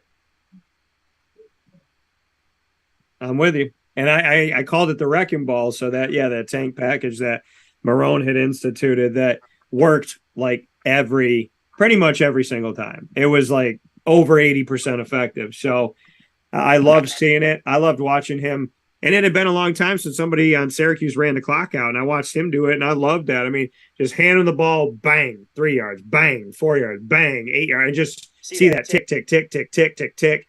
And I mean, Adonis, and he knows it. And Adonis worked for my company when he finished at Syracuse. He was an intern at Dan Tortora Broadcast Media. I mean, we have kept in touch all the way through. I love that dude. And I told him, I said, you have a face that is the closest face to my favorite rapper of all time. He looks like Mace. He looks like Mace to me. And I told him, I said, dude, I knew that the first time I met him, he was like the nicest guy, smiles. And I was like, yeah, I knew when I met him that we were gonna be friends. I'm gonna tell you who he looked like, and you probably walked past his picture 1,000 times in Mello Center. Billy Owens. Look at Billy Owens' picture. Look at AD picture from Syracuse. Because we used to walk past. Watch, you're gonna be surprised. Okay, all right, yeah. Because wait till you see they Cuse picture, and you don't walk past that picture 1,000 times. They ain't paying no attention. That's crazy. No, I can understand. I can probably roll with that. He definitely, to me, looked like Mace, though. Every time, and I told him every time we talked, I'm like, bro, I can't unsee it because I love Mace. But yeah, but that's just like frustrating, like stuff like that. When players see it, the thing is like, as you keep maturing, especially like when that stuff was happening, we was upperclassmen, so we've been around to see like the intricate, game of college football and some of the dirty work, and it's just like, nah, they making stuff personal, and it's like, nah. It doesn't need to be that way. Speaking here with Eric Crume, nose tackle, Syracuse Orange history. Crume, before I let you go, Clemson, Syracuse is going back to Death Valley this weekend and a day after my birthday. So your thoughts on Syracuse at Clemson? The team is 6-0. Clemson is 7-0. If Syracuse were to win this game, Syracuse would take over first place in the Atlantic Division and would have control of their road to the ACC championship, which would be their first one ever. I'm not trying to get ahead of myself. I'm just saying if and when Syracuse were to win this game, they're in control of the Atlantic Division unless they give it up. What are your thoughts about Syracuse going to Clemson? Statistically, there's a lot of similarities. Statistically, Schrader is better than DJ in some cases. Statistically, both teams have a running quarterback that's second on the team. Statistically, Shipley and Tucker aren't that far off. Statistically, the teams score almost as many points, 38.6 for Clemson, 36 for Syracuse. Statistically, in the turnover margin, Clemson with an extra game +6, Syracuse +5. So on paper, Syracuse, even though they played one less game than Clemson, there are a lot of places on paper that make Syracuse look just like Clemson, even though Clemson is almost 2 touchdown favorite in the game. What you got for this? Man, I'm rolling with my boys. I like Schrader. He like a grown up at quarterback, like a real. He said he play football like mature and he taking shots. Like, I've been enjoying watching him playing football, but the thing I think just as football, you got to strike fast when you're on the road. Like, you don't want to keep it lingering to get them a chance to take momentum. You got to go take that momentum out fast. Like, you want to jump on teams fast and early. Like, first quarter, try to strike fast and don't play not to lose. Don't play to lose, play to win. Like, I hate coaches that do that. Like, a lot of teams get them leads and start, playing not to lose instead of keep playing to win. Just play to win. Well, and you said the first thing that I said is a key to victory, which is they need to score first. Dino's been going back to the old way of football where if you won the coin toss, you took the ball. A lot of times the last decade, NFL teams, college teams, they defer. But Dino's been taking the ball. He wants to score first on you. And I don't know why Dave Doran did this in the Dome for NC State, but Dave Doran deferred and gave the ball to Syracuse, even though they didn't win the toss. And what did Syracuse do? They came down on the first possession and they scored. So, to me, it's something that you got to score first. in my opinion. And Syracuse has been doing that, and they've been doing it and doing it and doing it well. So, I just respect what's been happening in that, but I think you got to score first. I think you got to have Clemson chasing you instead of the other way around. There's a lot of keys to victory that I have. Obviously, you don't want to turn the ball over. You want to win the turnover battle. You want to get DJ to make a mistake or two. You want to hit him hard and often. You want to get him to put the ball on the ground, hopefully get an interception and a fumble. And definitely, I would say Sean Tucker, you got to use the option. You got to pitch it to the outside, get him out in the open field. He's dangerous once he has that opportunity to get that first step. He's dangerous everywhere, but if you put him out where he's got a second to get ready and go, there's a lot of danger zone to that. They ran him on the outside against NC State, which it worked out well. Schrader's got to be smart and definitely stay in the pocket and make the passes when he needs to, take off when he needs to as well. Trust himself. They got to use Aronde Gadsden, and they got to use Damian Alfred. They got 6'5" and 6'6" respectively with those guys. They got to use height to their advantage on those DBs and safeties. And, I think all of those are a key to victory, as well as the fact of just, really putting pressure on DJ and putting pressure on him early, and then just, trusting in your team. But I think scoring first is a huge part of this whole thing, in my opinion, when you take a look at this. So, final thoughts or anything else you want to add to that, Crume? Go Orange. We about to get us a dub this weekend. Club dub. All right, Club dub, go Orange. I got to ask you this, Crume, as a final note. What do you think about them calling themselves the Mob? I'm with it. Hey, you got to have a moniker. We still got our group text name from the D-line chat, so I ain't mad at them having a moniker. So what's yours? What was yours? Oh, it's top secret. I'm messing with the Grave Diggers. The Grave Diggers. All right. Okay. Killing people in the backfield. I love that. The Grave Diggers to the Mob. And the Mob, also Grave Diggers. So it is. Appreciate you, Crume, as always. Thank you for being a part of the show. God bless for you to be a father again and your wife to be a mother to a son coming up here. So hope all is going well, staying healthy and staying safe, of course, and staying happy. My shout out to your daughter again. Can't believe she's 5. And dude, just much love to you as always. I got all the respect in the world, and I can't wait. I hope I get to see you face to face soon, man, because I love you, brother. Yeah, I got to get back out there. They went out there this weekend. But I told them I've been coaching high school football, so we play Friday night, so it'll be hard for you to get up there. All right, man. Shout out your team. Where are you coaching? Orchard Lake St. Mary's. We about to get this playoff run. Go Eagles. All right. So pay attention to that out in Crume's area in the great state of Michigan. And Crume, as always, talk to you and to the family. I look forward to talking with you. Mm-hmm. Say bye. Bye. See you. All right, Dan. Thanks, man.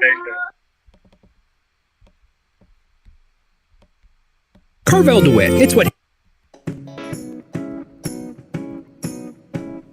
In these unique times, there are those in our community that give us a sense of normalcy and positivity. Pizza Man on 50 Oswego Street in Baldwinsville has been here for you for over 35 years and is here now.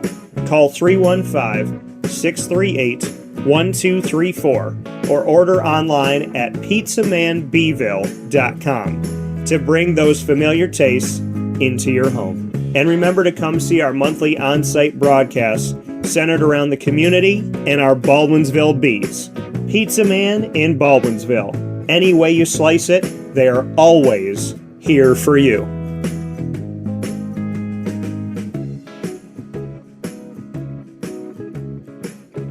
This is Jimmer Sikowski, owner-operator of Chick-fil-A Cicero, 7916 Brewerton Road in Cicero, right in front of the Home Depot.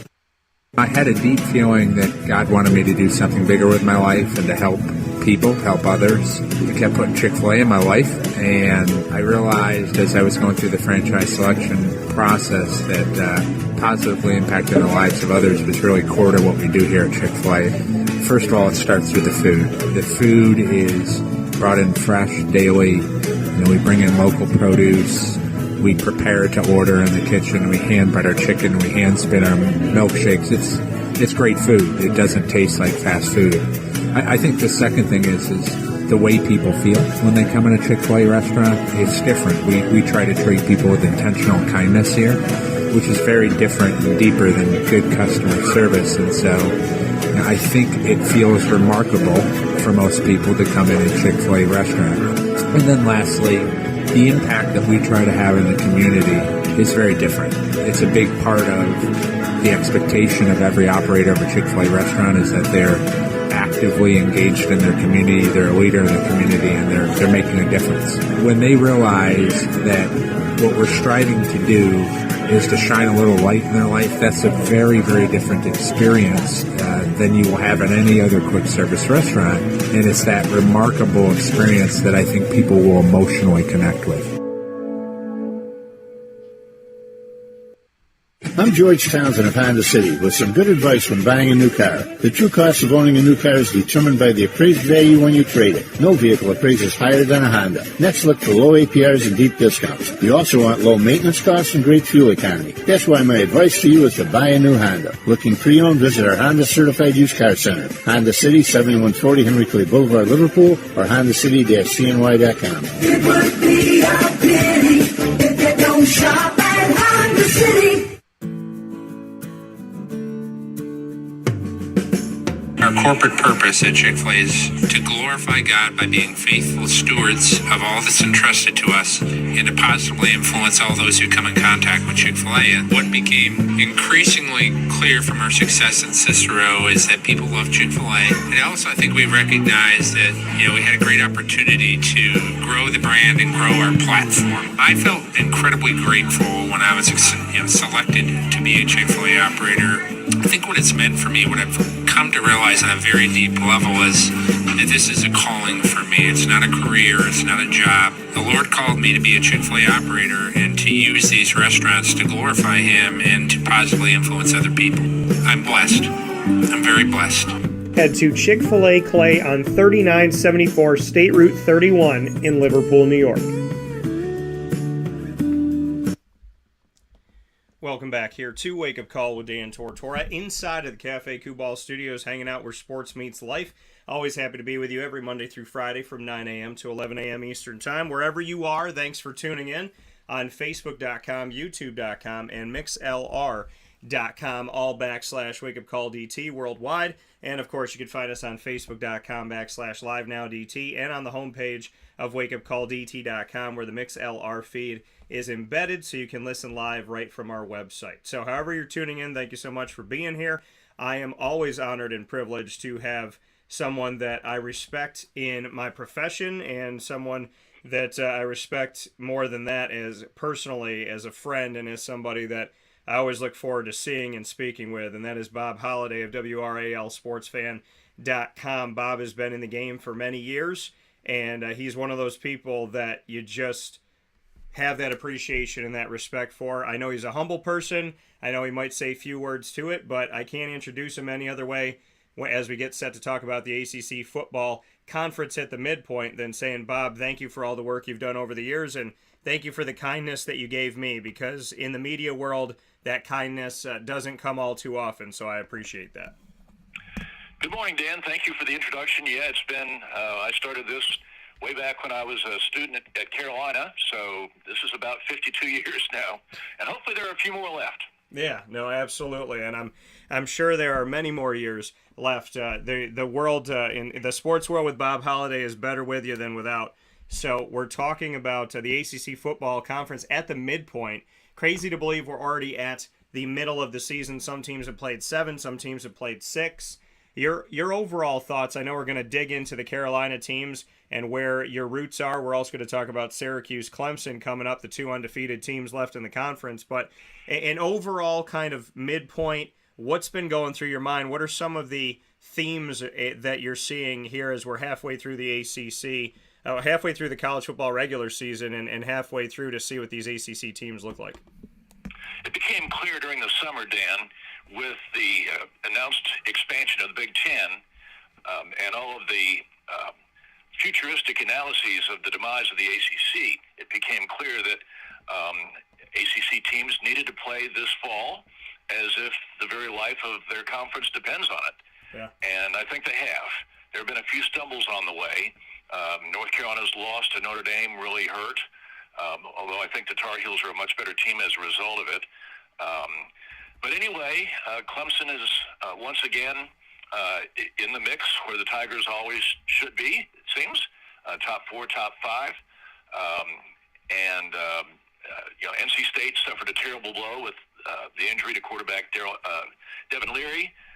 But the Wolfpack is game and is still ranked. We shall see how it plays going forward. Wake Forest is having very quietly an outstanding season. I mean, their only loss was that overtime thriller against Clemson. Sam Hartman is as good as they get. North Carolina has, apart from the Notre Dame game, had just a storybook season. Drake May is maybe the best young quarterback talent I can ever remember. Just what a marvelous season he's having, and he's got great playmakers around him. And UNC's defense is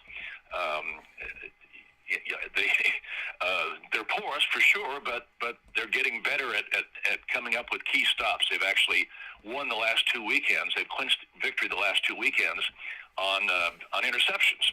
So anyway, I think North Carolina is poised to continue to have a good season. Pitt lost that thrilling game to Tennessee, but that wasn't a bad loss, and they almost won it. And Pitt has done pretty well in conference play. They still have a chance in the Coastal. So, and Syracuse, of course. I gave the Orange a chance. That wasn't like those that picked them 7th, but I think I picked them 5th. Just felt like there was a lot to overcome. But having all that defense back, and then Robert and I taking charge of the offense with his creativity. You knew Sean Tucker was good, but Garrett Schrader has become such a weapon for the Orange this year. So I think, in general, ACC football has outperformed the expectations. It's not over yet. They need to continue playing well, and it's mostly conference games here until the final week of the season, when there are more games, more matchups with the SEC. Certainly a big story is Georgia Tech. Since Brett Key was elevated and Jeff Collins replaced, the Yellow Jackets are playing really tough football. Just ask Duke. And I think they'll beat Virginia tonight. So they still have a chance in the Coastal. So, and it maybe even could make things interesting against Georgia on SEC ACC Saturday. So I feel like it's been a great start for the ACC, and I think we'll have the indications are that the finish could be good as well. We shall see. Yeah, speaking here with Bob Holliday of WRALSportsFan.com, and speaking on the ACC at its midpoint of the 2022-23 college football season, it has been interesting, and you brought up a lot of different pieces here. Obviously, NC State losing their quarterback can affect things here with Devin Leary and what he's been able to do, but overall, as you said, Wake Forest having a quietly successful. They're 5-1. They've only played 2 games in the ACC, and they're 1-1 in those games. The only loss that they have against Clemson in double overtime, 51-45. And then we see, what Clemson has done en route to 7-0. Syracuse undefeated at 6-0, and Syracuse right behind Clemson in the standings of the Atlantic. North Carolina, you look at that loss and say, oh, that loss to Notre Dame was an ugly loss. It was a bad loss. Notre Dame's not that great this year, but it's the only loss they have this season at 6-1. They have not lost a game in the ACC. Duke, for what they've been able to do, they're 4-3 right now, still have a winning record under Mike Elko, scoring a ton of points, which is something that they haven't been doing in recent years under David Cutcliffe. Elko's a defensive guy, and we see the team score offensively and do some good things here. We've seen Pitt drop a game to Georgia Tech right after we saw that coaching change, and they're still 4-2, but Georgia Tech right now is second in the Coastal Division behind North Carolina. So there's a lot to be said about some of the things that people may have thought preseason and the actuality during the season so far. Florida State's gotten better at 4-3. So there's, and right now at this point in the season, there's teams that have either clinched having a bowl berth or they're very close to it, 1 or 2 games away from clinching a bowl berth. So there's a lot to be said about the ACC and defeating that moniker that this is a weak conference. Now, basketball was called such, and they responded accordingly. and obviously, bit back at everybody that said the ACC had a down year for basketball this past season. It looks like football is doing the same thing, Bob. Before we get into the North Carolina teams and into this Clemson-Syracuse matchup, I'd love to get your thoughts. I know you sent me an article off the air, a great article that I had the opportunity to read, and it was at the end of it all, I said, I'm happy somebody else has been thinking and saying exactly how I feel and what's been on my mind, that the ACC in football has gotten national disrespect. Clemson has been pushed out of the top four more than once this season so far in the rankings for teams like Ohio State that have done absolutely nothing, in my opinion, and Michigan, same thing, beating unranked teams, most of them being wins at home, really not having to leave the house. And Ohio State has 8 home games this season. So before we get into the nitty-gritty, deeper into the ACC, I would love to get your thoughts on the perception versus reality conversation of the ACC for football. Well, I grew up in Big Ten country. Was a teenager in Wisconsin. Used to go to Camp Randall Stadium. Magical place. Absolutely loved it. So, I have no lifelong harsh feelings against the Big Ten, but in this day and age, I think they're overhyped and overrated. Yeah.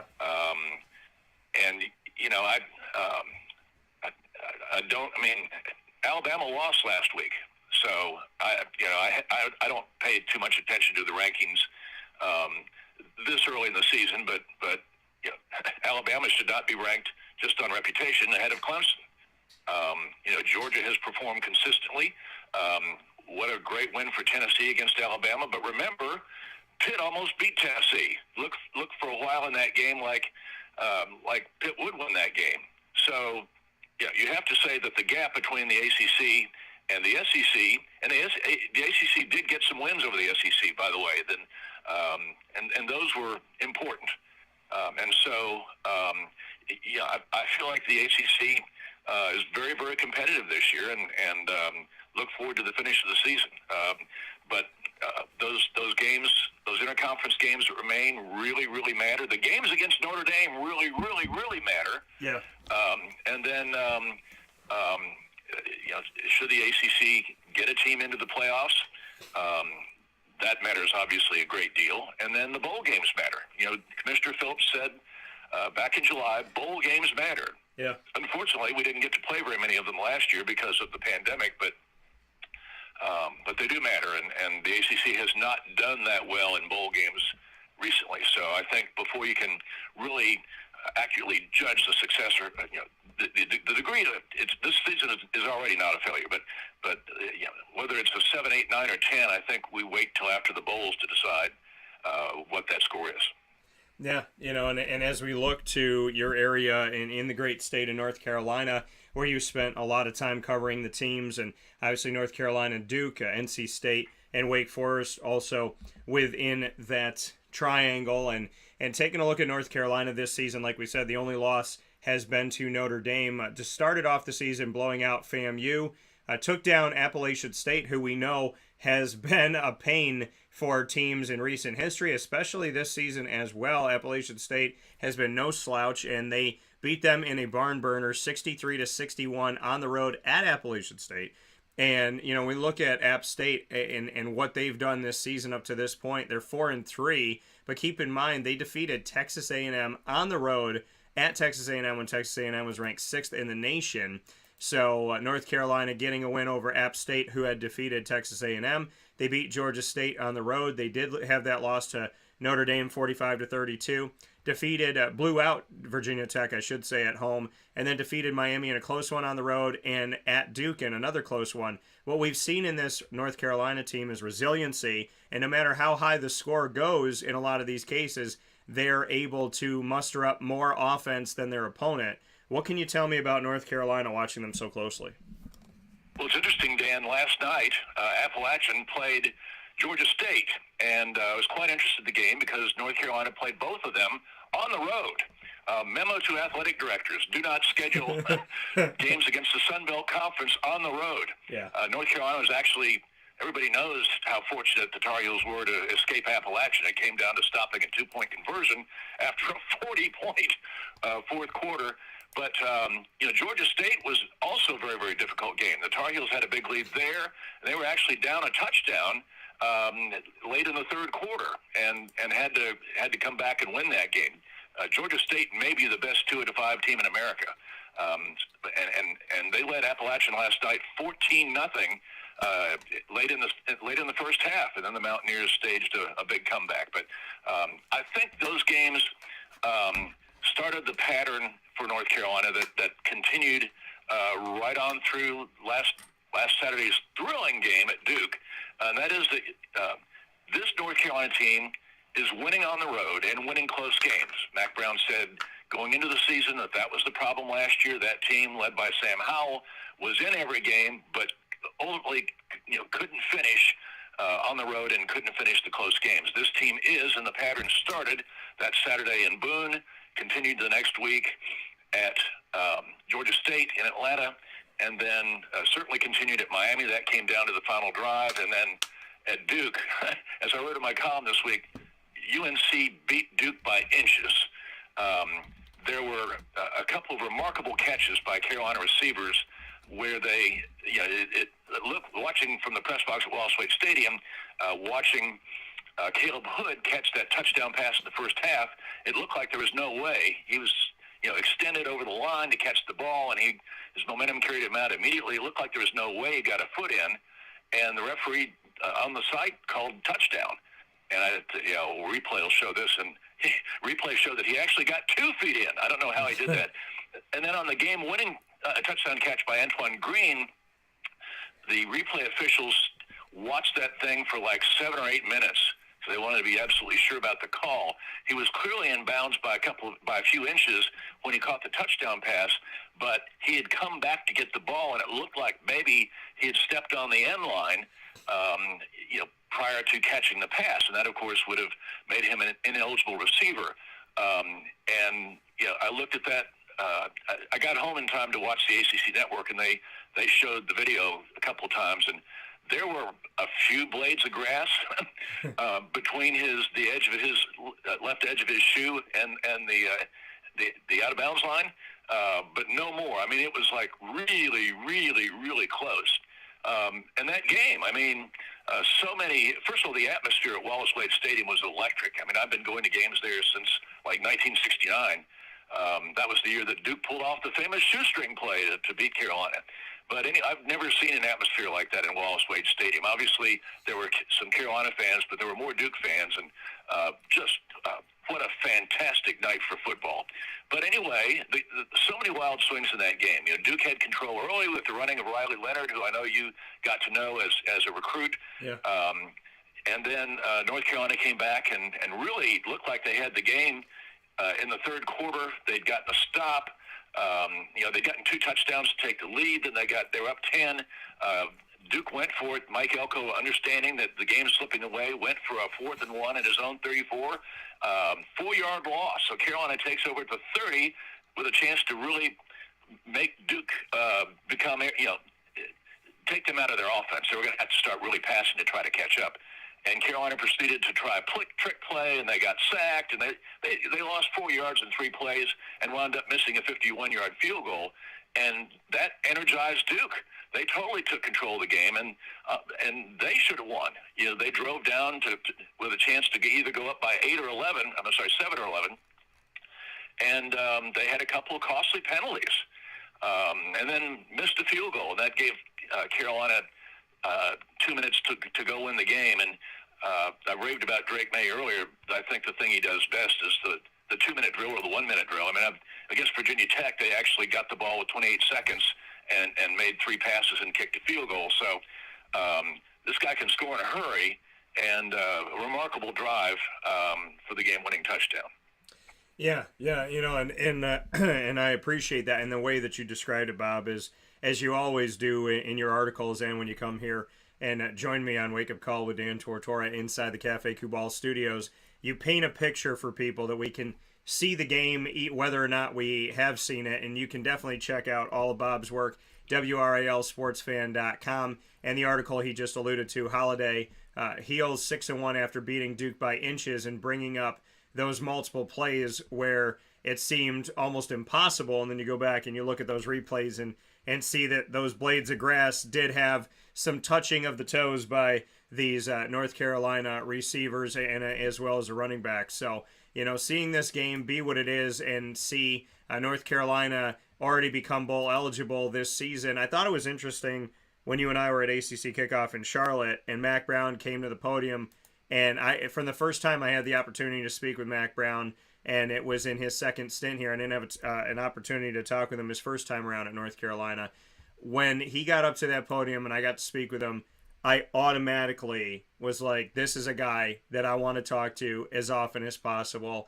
There's something about his energy that kind of brings you in and makes you want to interact with him. And there's a certain way that people have, and he has it. He said at ACC Kickoff that last year they were ranked too high, and look what happened. So he was hoping this year that they'd be ranked low, if ranked at all, and they could respond in that sense. Well, North Carolina hasn't been given a lot of respect this season, and here they are at 6-1. Looking back on his words that he said at ACC Kickoff, Bob, because you were sitting in the room with it too, what are your thoughts on that? That he was like, hey, they thought we were great last year. Look what we did. So hopefully this year they'll think we're not that good, and we can show them what we're going to do.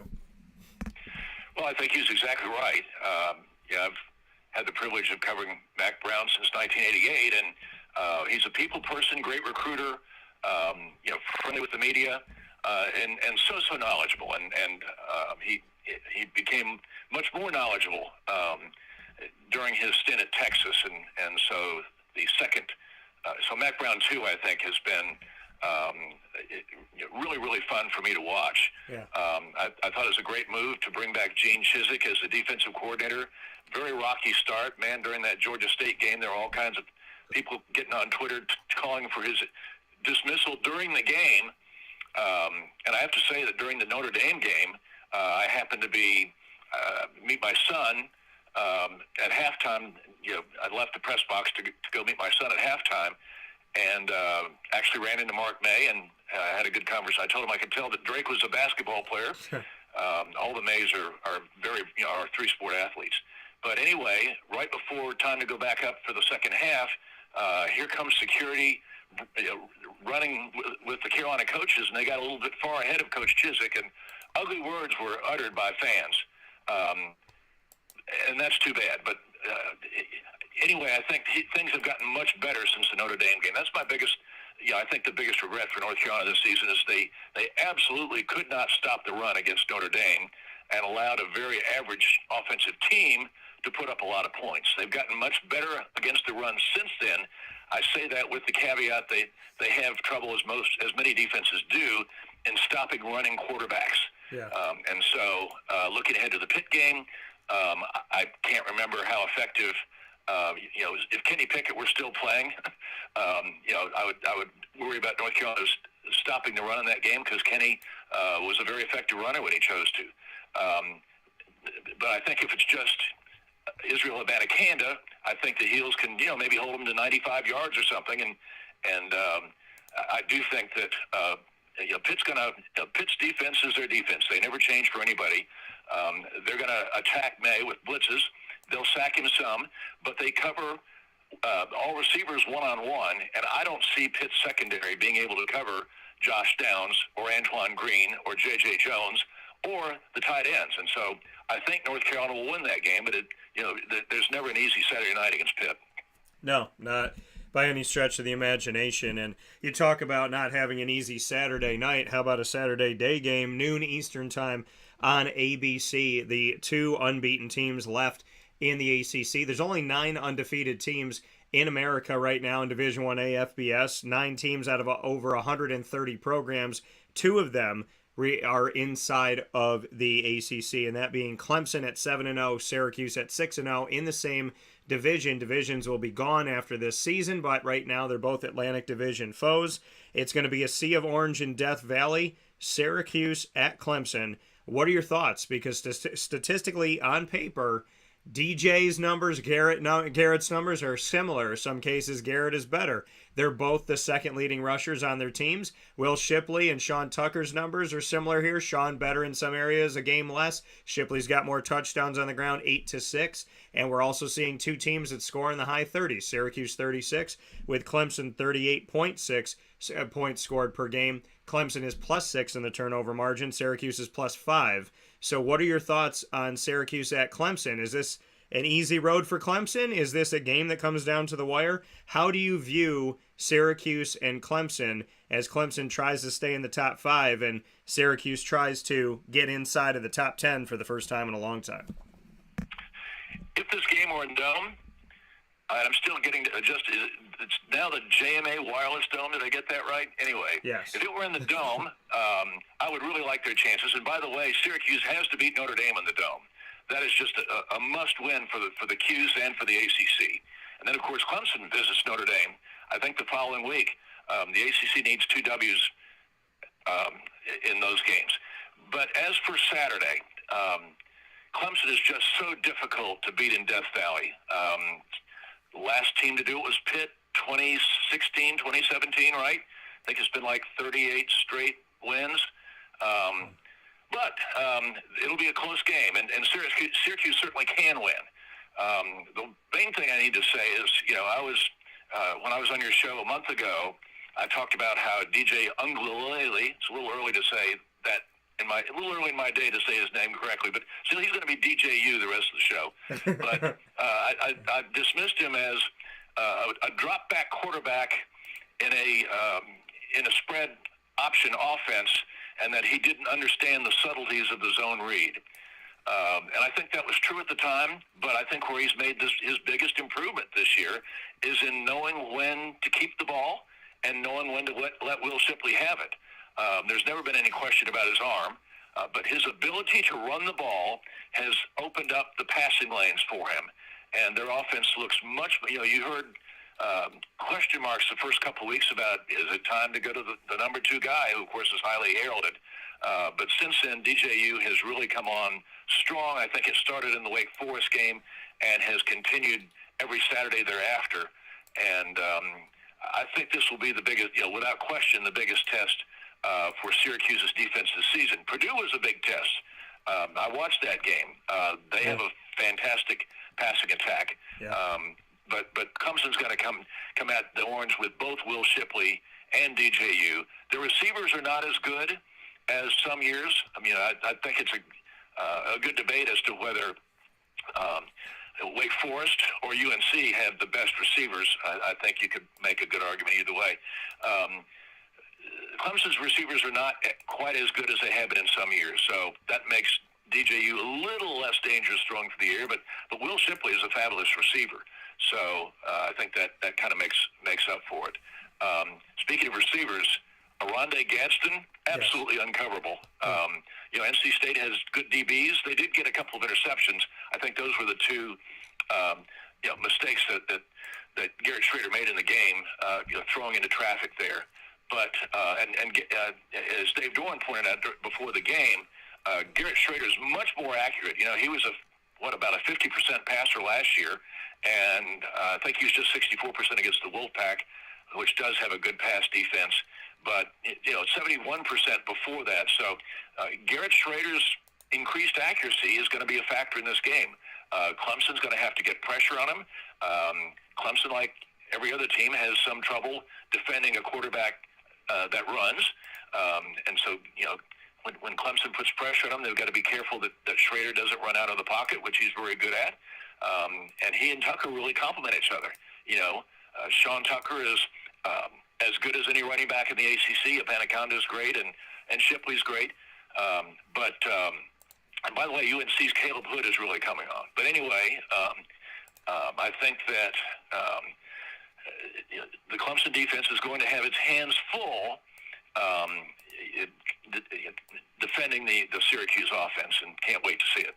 Yeah, it's going to be a terrific game, noon Eastern time on ABC the day after my birthday. So we'll see if Syracuse can bookend victories here as they are already bowl bound. A final quick note here, Bob, as I know you got to head out. We didn't get to Wake and NC State. Any quick notes you want to make on the other teams in North Carolina?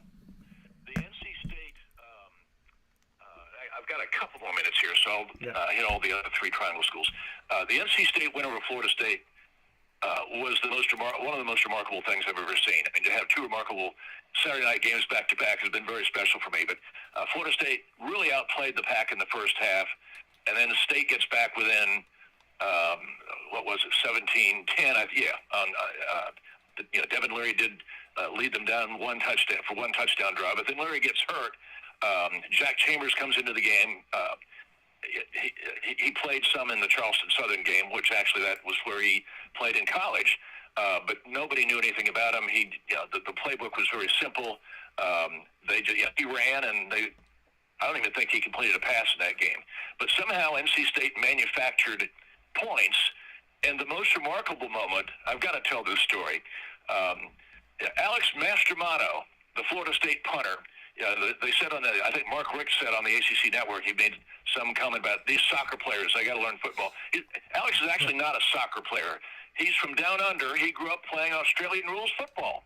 And so when he's punting for Florida State, he did just what came naturally. He ran to his right and kicked the bejesus out of the football more than 60 yards, well inside the NC State 20, and he was on his own 18, or should have been. But anyway, it's like a 20 to 20, 62-yard punt. But there was a problem. He was 2 yards over the line of scrimmage. And I've never seen this called before. It's maybe the harshest penalty in football because it's a 5-yard penalty and loss of down. So NC State is gifted the football on the 13-yard line. But the way the game was going, Jack Chambers was just getting going. They lost 21 yards, and Chris Dunn had to kick like a 50-yard field goal. And Jack Chambers had to get 7 yards to even make that possible. And so it's for a long time, Dan, I've written down length of drive, 3 plays, minus 21 yards. But and they manufactured a couple of other field goals and won the game. So that was great for them. But NC State's going to have to retool. They've got to they've got to figure out a way to get some offense to complement their outstanding defense. And we'll find out. They get a get-well game, I think, against Virginia Tech that's just having a really difficult season. And so we'll find out next Thursday at Carter Finley Stadium against Virginia Tech, what the future of NC State season looks like. Wake Forest haven't gotten to see in a while. Big game between Wake Forest and North Carolina at Winston-Salem this time. The two teams have had track meets the last 2 years in Chapel Hill. In the battle with Sam Howell against Sam Hartman. I see no reason why Drake May against Sam Hartman will be any different. I think that's going to be in the 40s or 50s. But Carolina has trouble winning in Winston-Salem, so that'll be an interesting game to watch. And Wake Forest defense is better. They gave up 56 points to Army last year, and then this year won pretty decisively. So I think that's a pretty good measuring stick. 28. So they give up points, but not like last year. And so I think Wake Forest is, they still have it. If Clemson were to stumble, Wake Forest still has a chance. And then finally, Duke. Very impressed with Duke. I feel like they have a chance to beat Miami. They can put pressure on Tyler Van Dyke. He can be sacked. Tyler's receivers are not great. It looked to me like Will Mallory suffered a concussion against Virginia Tech. And I wonder whether he's going to be available. And, Tyler's already missing some of his top receivers from last year. And if he doesn't have Will Mallory, how effective is that passing game going to be? And Miami has not been running the ball very often or very well the last few weeks. Yeah. So that if Miami struggles on offense, that gives Duke a chance. Riley Leonard is difficult to defend. Duke ran the ball. They're missing their leading running back and one of their top run blockers, and yet they still ran for almost 300 yards against Carolina. So I feel like if Duke could run the ball on the Canes, that'll open up the passing game. And I really feel like Duke has a chance to win down there. And if they do, how remarkable after all the long losing streak under under David Cutcliffe for Mike Elko to be within one win of bowl eligibility. In fact, that would pretty well guarantee bowl eligibility because Duke still has games against Virginia Tech. I think for sure would get them to 6. So and they also play Boston College, who I think they would be favored against. So great season by Mike Elko, but big game for them this Saturday because the Carolina loss took a lot out of them. They can't have another Saturday like they spent in Atlanta, where they were just pretty flat against Georgia Tech. And again, Brett Key's got the Jackets playing great defense. Duke has to. They have to take the offense we saw at Wade Stadium and take that to Hard Rock Stadium, and I think they can, but we shall see. Yeah, a lot of great stuff coming up. A lot of great football in the second half of the ACC season coming up for us in the college football season. And Syracuse and Clemson, one of these teams is going to have a loss after this weekend. So a lot of great football to be played as we're getting in the thick of things, and hopefully some more respect for the ACC as we move forward. Bob, as always, thank you for the work that you do. You can check out all Bob's work on WRALSportsFan.com. We'll also be sharing it on our social media, and it's always good to talk with a friend, Bob. I hope you have a great day, and I hope you enjoy this weekend of football. Thanks so much, Dan. Always a pleasure to be with you. All right, take care. Go ACC. Yes, sir. Take care. All right, bye. See you. That coming from Bob Holliday. And go ACC. It's true. The ACC has gotten so much disrespect in football, in basketball, and ironically, it's connected to the Big Ten, arguably, in both, where this disrespect has come from. So, I always tell people the great thing to combat, craziness is reality. The great thing to combat somebody just out there spewing stuff is, actual reality. And if people actually pay attention to the sport of football, it's not that hard to see that the ACC does some good things, and the Big Ten gets a lot of patting on the back, I guess, and favorable love and whatnot, and it kind of makes you take a step back and say, but what did they do to deserve this? Have they actually put the work in? Or is this just kind of being handed off to them saying, hey guys, thanks for trying, thanks for being out there, thanks for giving it a good old college try. So, to me, it's the difference between the work that's put in versus the work that doesn't have to be put in because you're already in the preseason, been gifted the right to be in the top 25, if not the top 10 and top 15. So, ACC, keep going to work, do what you got to do. Syracuse, Clemson coming up. I'm finally going to give my prediction on my birthday. So stay tuned for that this Friday, October 21st. And we'll take a step aside, wrap up the show right after this inside the Cafe Kubal Studios. This is Wake Up Call with Dan Tortora, and we'll be back right after this.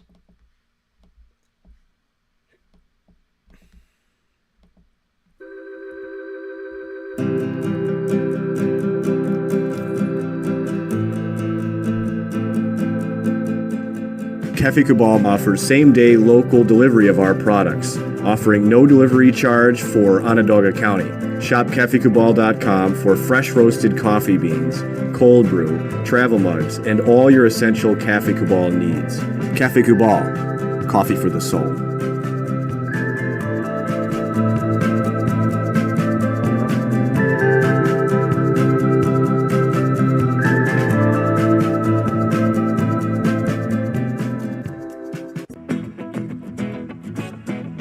This is Amy from Mother's Cupboard, home of the whole frittata. We are open daily 6 a.m. to 1:30 p.m. For takeout orders, call 315-432-0942 and tune in to Wake Up Call with Dan Tortora for our monthly food challenge and try our Wake Up Call signature menu item available 7 days a week. Here at Mother's Cupboard, we are Central New York, and it's our honor to serve you. Ma and Pa's Kettle Corn and Popcorn Factory remind us that every day is worth celebrating. Find them at 201 Old 7th North Street in Liverpool, New York. Open Monday through Saturday in-store and all the time online at maandpaspopcorn.com. Serving our Central New York community and beyond, you can order all throughout the country at maandpaspopcorn.com. And remember to get your tins, which have in-store half-price refills forever. Ma and Pa's Kettle Corn and Popcorn Factory Factory available to you for fundraising and all of your events by calling 315-450-6272. That's 315-450-6272. Ma and Pa's Kettle Corn and Popcorn Factory. How corny are you?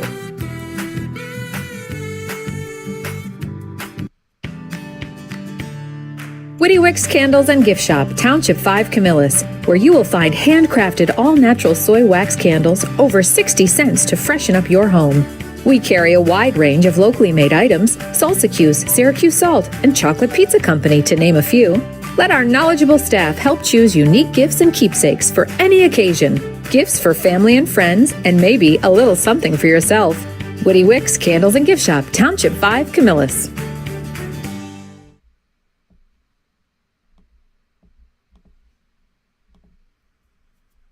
This is a special message from Merritt Brady, owner-operator of Chick-fil-A Watertown on 1290 Arsenal Street in Watertown, New York. Chick-fil-A for me has always been about the people. I think it starts with the strength and leadership of the Cathy family. It's just amazing to see a family-run business reach the altitude that they have. Second mile service is something that we embodied at my previous business, and the ability to make people feel like they're the only person at your establishment, that you are there to serve them that day and looking for those extra ways to make them happy, to anticipate what they need next is what makes me tick. And I'm going to have so many opportunities at Chick-fil-A to do that. It's one of my favorite things to eat in the world.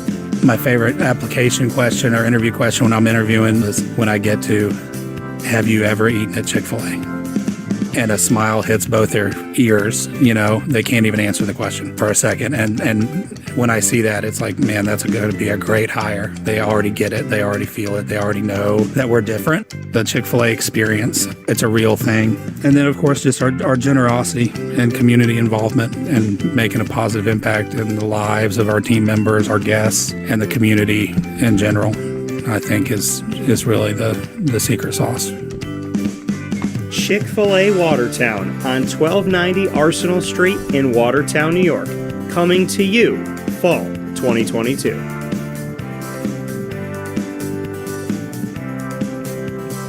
Welcome back here to Wake Up Call inside of the Cafe Kubal Studios. Cafe Kubal, 3501 James Street, 324 West Water Street, 401 South Salina Street. Go and see them all in Syracuse in those locations. You can also go out to Manlius, 343 Fayette Street in Manlius, New York, and on the corner of Route 11 and Taft Road at Sweetheart Corners for their drive-through location. If you're out of town, go to cafekubal.com, order from them today, and you can enjoy some favorites from them as well. So, appreciate y'all. Thanks for tuning into the show today. Of course, we're here with you Monday through Friday, 9 a.m. to 11 a.m. Eastern Time. This is the last day that I can say I'm 36 years old broadcasting my show, because I was born on a Monday at 8:37 a.m. Eastern Time on October 21st. So by the time by the time I walk into this studio and go live tomorrow morning at 9 a.m., I will officially be 37 years old for 23 minutes. So this is the last time you get to hear from me at 36 years old on youtube.com, facebook.com, and mixlr.com, all /wakeupcalldt, facebook.com /livenowdt, and on wakeupcalldt.com. Once the shows go live, you can go and find us on Amazon Music, Audible, iHeartRadio, iTunes and Apple Podcasts, MixLR, Player FM, TuneIn, Podbean, Spotify, Stitcher, Podvine. Search Wake Up Call with Dan Tortora, or one word, Wake Up Call DT. Big thanks to Cafe Kubal, Carvel DeWitt, Wildcat Sports Pub, Witty Wicks, PB&J's, Lunchbox, K9 Camp Dog Daycare, Avicoli's, Ma and Pa's Kettle Corn and Popcorn Factory, K9 Campground Dog Boarding, as well as Pizza Man, Chick-fil-A Cicerone, Chick-fil-A Clay, Honda City of Liverpool, Chick-fil-A Watertown, Mother's Cupboard, and Wake Up Call with Dan Tortora is the exclusive multimedia marketing partner of your LeMoyne College Dolphins. It is famous up every single month on Wake Up Call. And of course, you know that Wednesdays are Dolphin Time every Wednesday at 9 9 a.m. Eastern Time. We bring you our specials with the Dolphins every first and third Wednesday of each month. We bring you AD and DT with Athletics Director Bob Beretta and myself, Dan Tortora, including our exclusive series on realignment and reclassification. Any news coming out of LeMoyne about realignment and reclassification comes through Wake Up Call with Dan Tortora and Dan Tortora Broadcast Media first. If anybody else is telling you it comes from them, well, they very kindly took it from us, and I'm happy to put dinner on their table every night, but just so you know where it comes from, it comes right from here at Wake Up Call with Dan Tortora. I want to thank Dr. Linda Lemura, as well as the president of LeMoyne, as well as athletic director Bob Beretta, for giving me their time and being so open about this process and giving us so much information from the beginning. They have been so open and honest and forthright with the information that we get to put out there, giving a lot of substance to this journey, whether they stay Division II or go Division I. You could check out our Dolphin Dive episodes every second and fourth Wednesday at 9 a.m. Eastern Time here with student athletes, coaches, as well as administration, future Dolphins, and alumni. And of course, we have bonus episodes like we did today with Tom Bonus, coming off of his team's 3-0 victory at home at Ted Grant Field that has the team at 5-4-5, and with an opportunity to control their own destiny to make the postseason for the NE10, and hopefully the NCAAs after that. Find all of our LeMoyne content on the LeMoyne tab on wakeupcalldt.com, youtube.com/wakeupcalldt. Click subscribe, and for more information on your Dolphins, go to LeMoyneDolphins.com.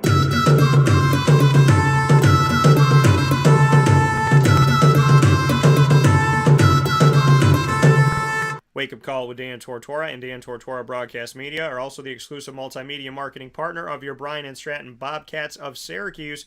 You can check out the Bobcats with us every single month. We have our exclusive specials. We've been on site at Mother's Cupboard on 3709 James Street in Syracuse to announce Clay Gagan-Sherman as the new men's basketball head coach. We've been on campus at Bryan and Stratton on James Street in Syracuse to announce Tay Baker as the new women's basketball head coach. And we said, see you later to Danny Frasina. Never goodbye, just see you soon to Danny Frasina at PB&J's Lunchbox after he announced that he was stepping away from the program that he built, the men's basketball program at Bryan and Stratton College of Syracuse, and we did that show at PB&J's Lunchbox on 663 Old Liverpool Road in Liverpool, New York. We have done plenty of specials with Alex Grigorita, the reigning national champion head coach of the women's soccer team, and with Nick Dimitrievsky, the reigning head coach of the men's soccer team at Bryan and Stratton, who has won back-to-back titles in 2019 and 2021. 2020, there was not a season due to COVID.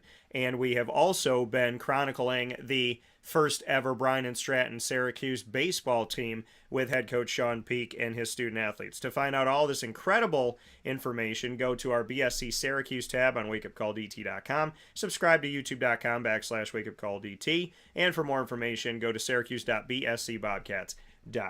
With that being said, I hope you all have a great day. And from the last time I get to come to you as Dan Tortora, the 36-year-old man who loves God and appreciates my Lord and all of my blessings and all my loved ones, and I appreciate you and what I get to do what I love and love what I do. I'll see you tomorrow morning at 37 years old. Thank you to Tom Bonus. Thank you to Eric Crume. Thank you to Bob Holliday. A great trio to spend my last show at 36 years old with.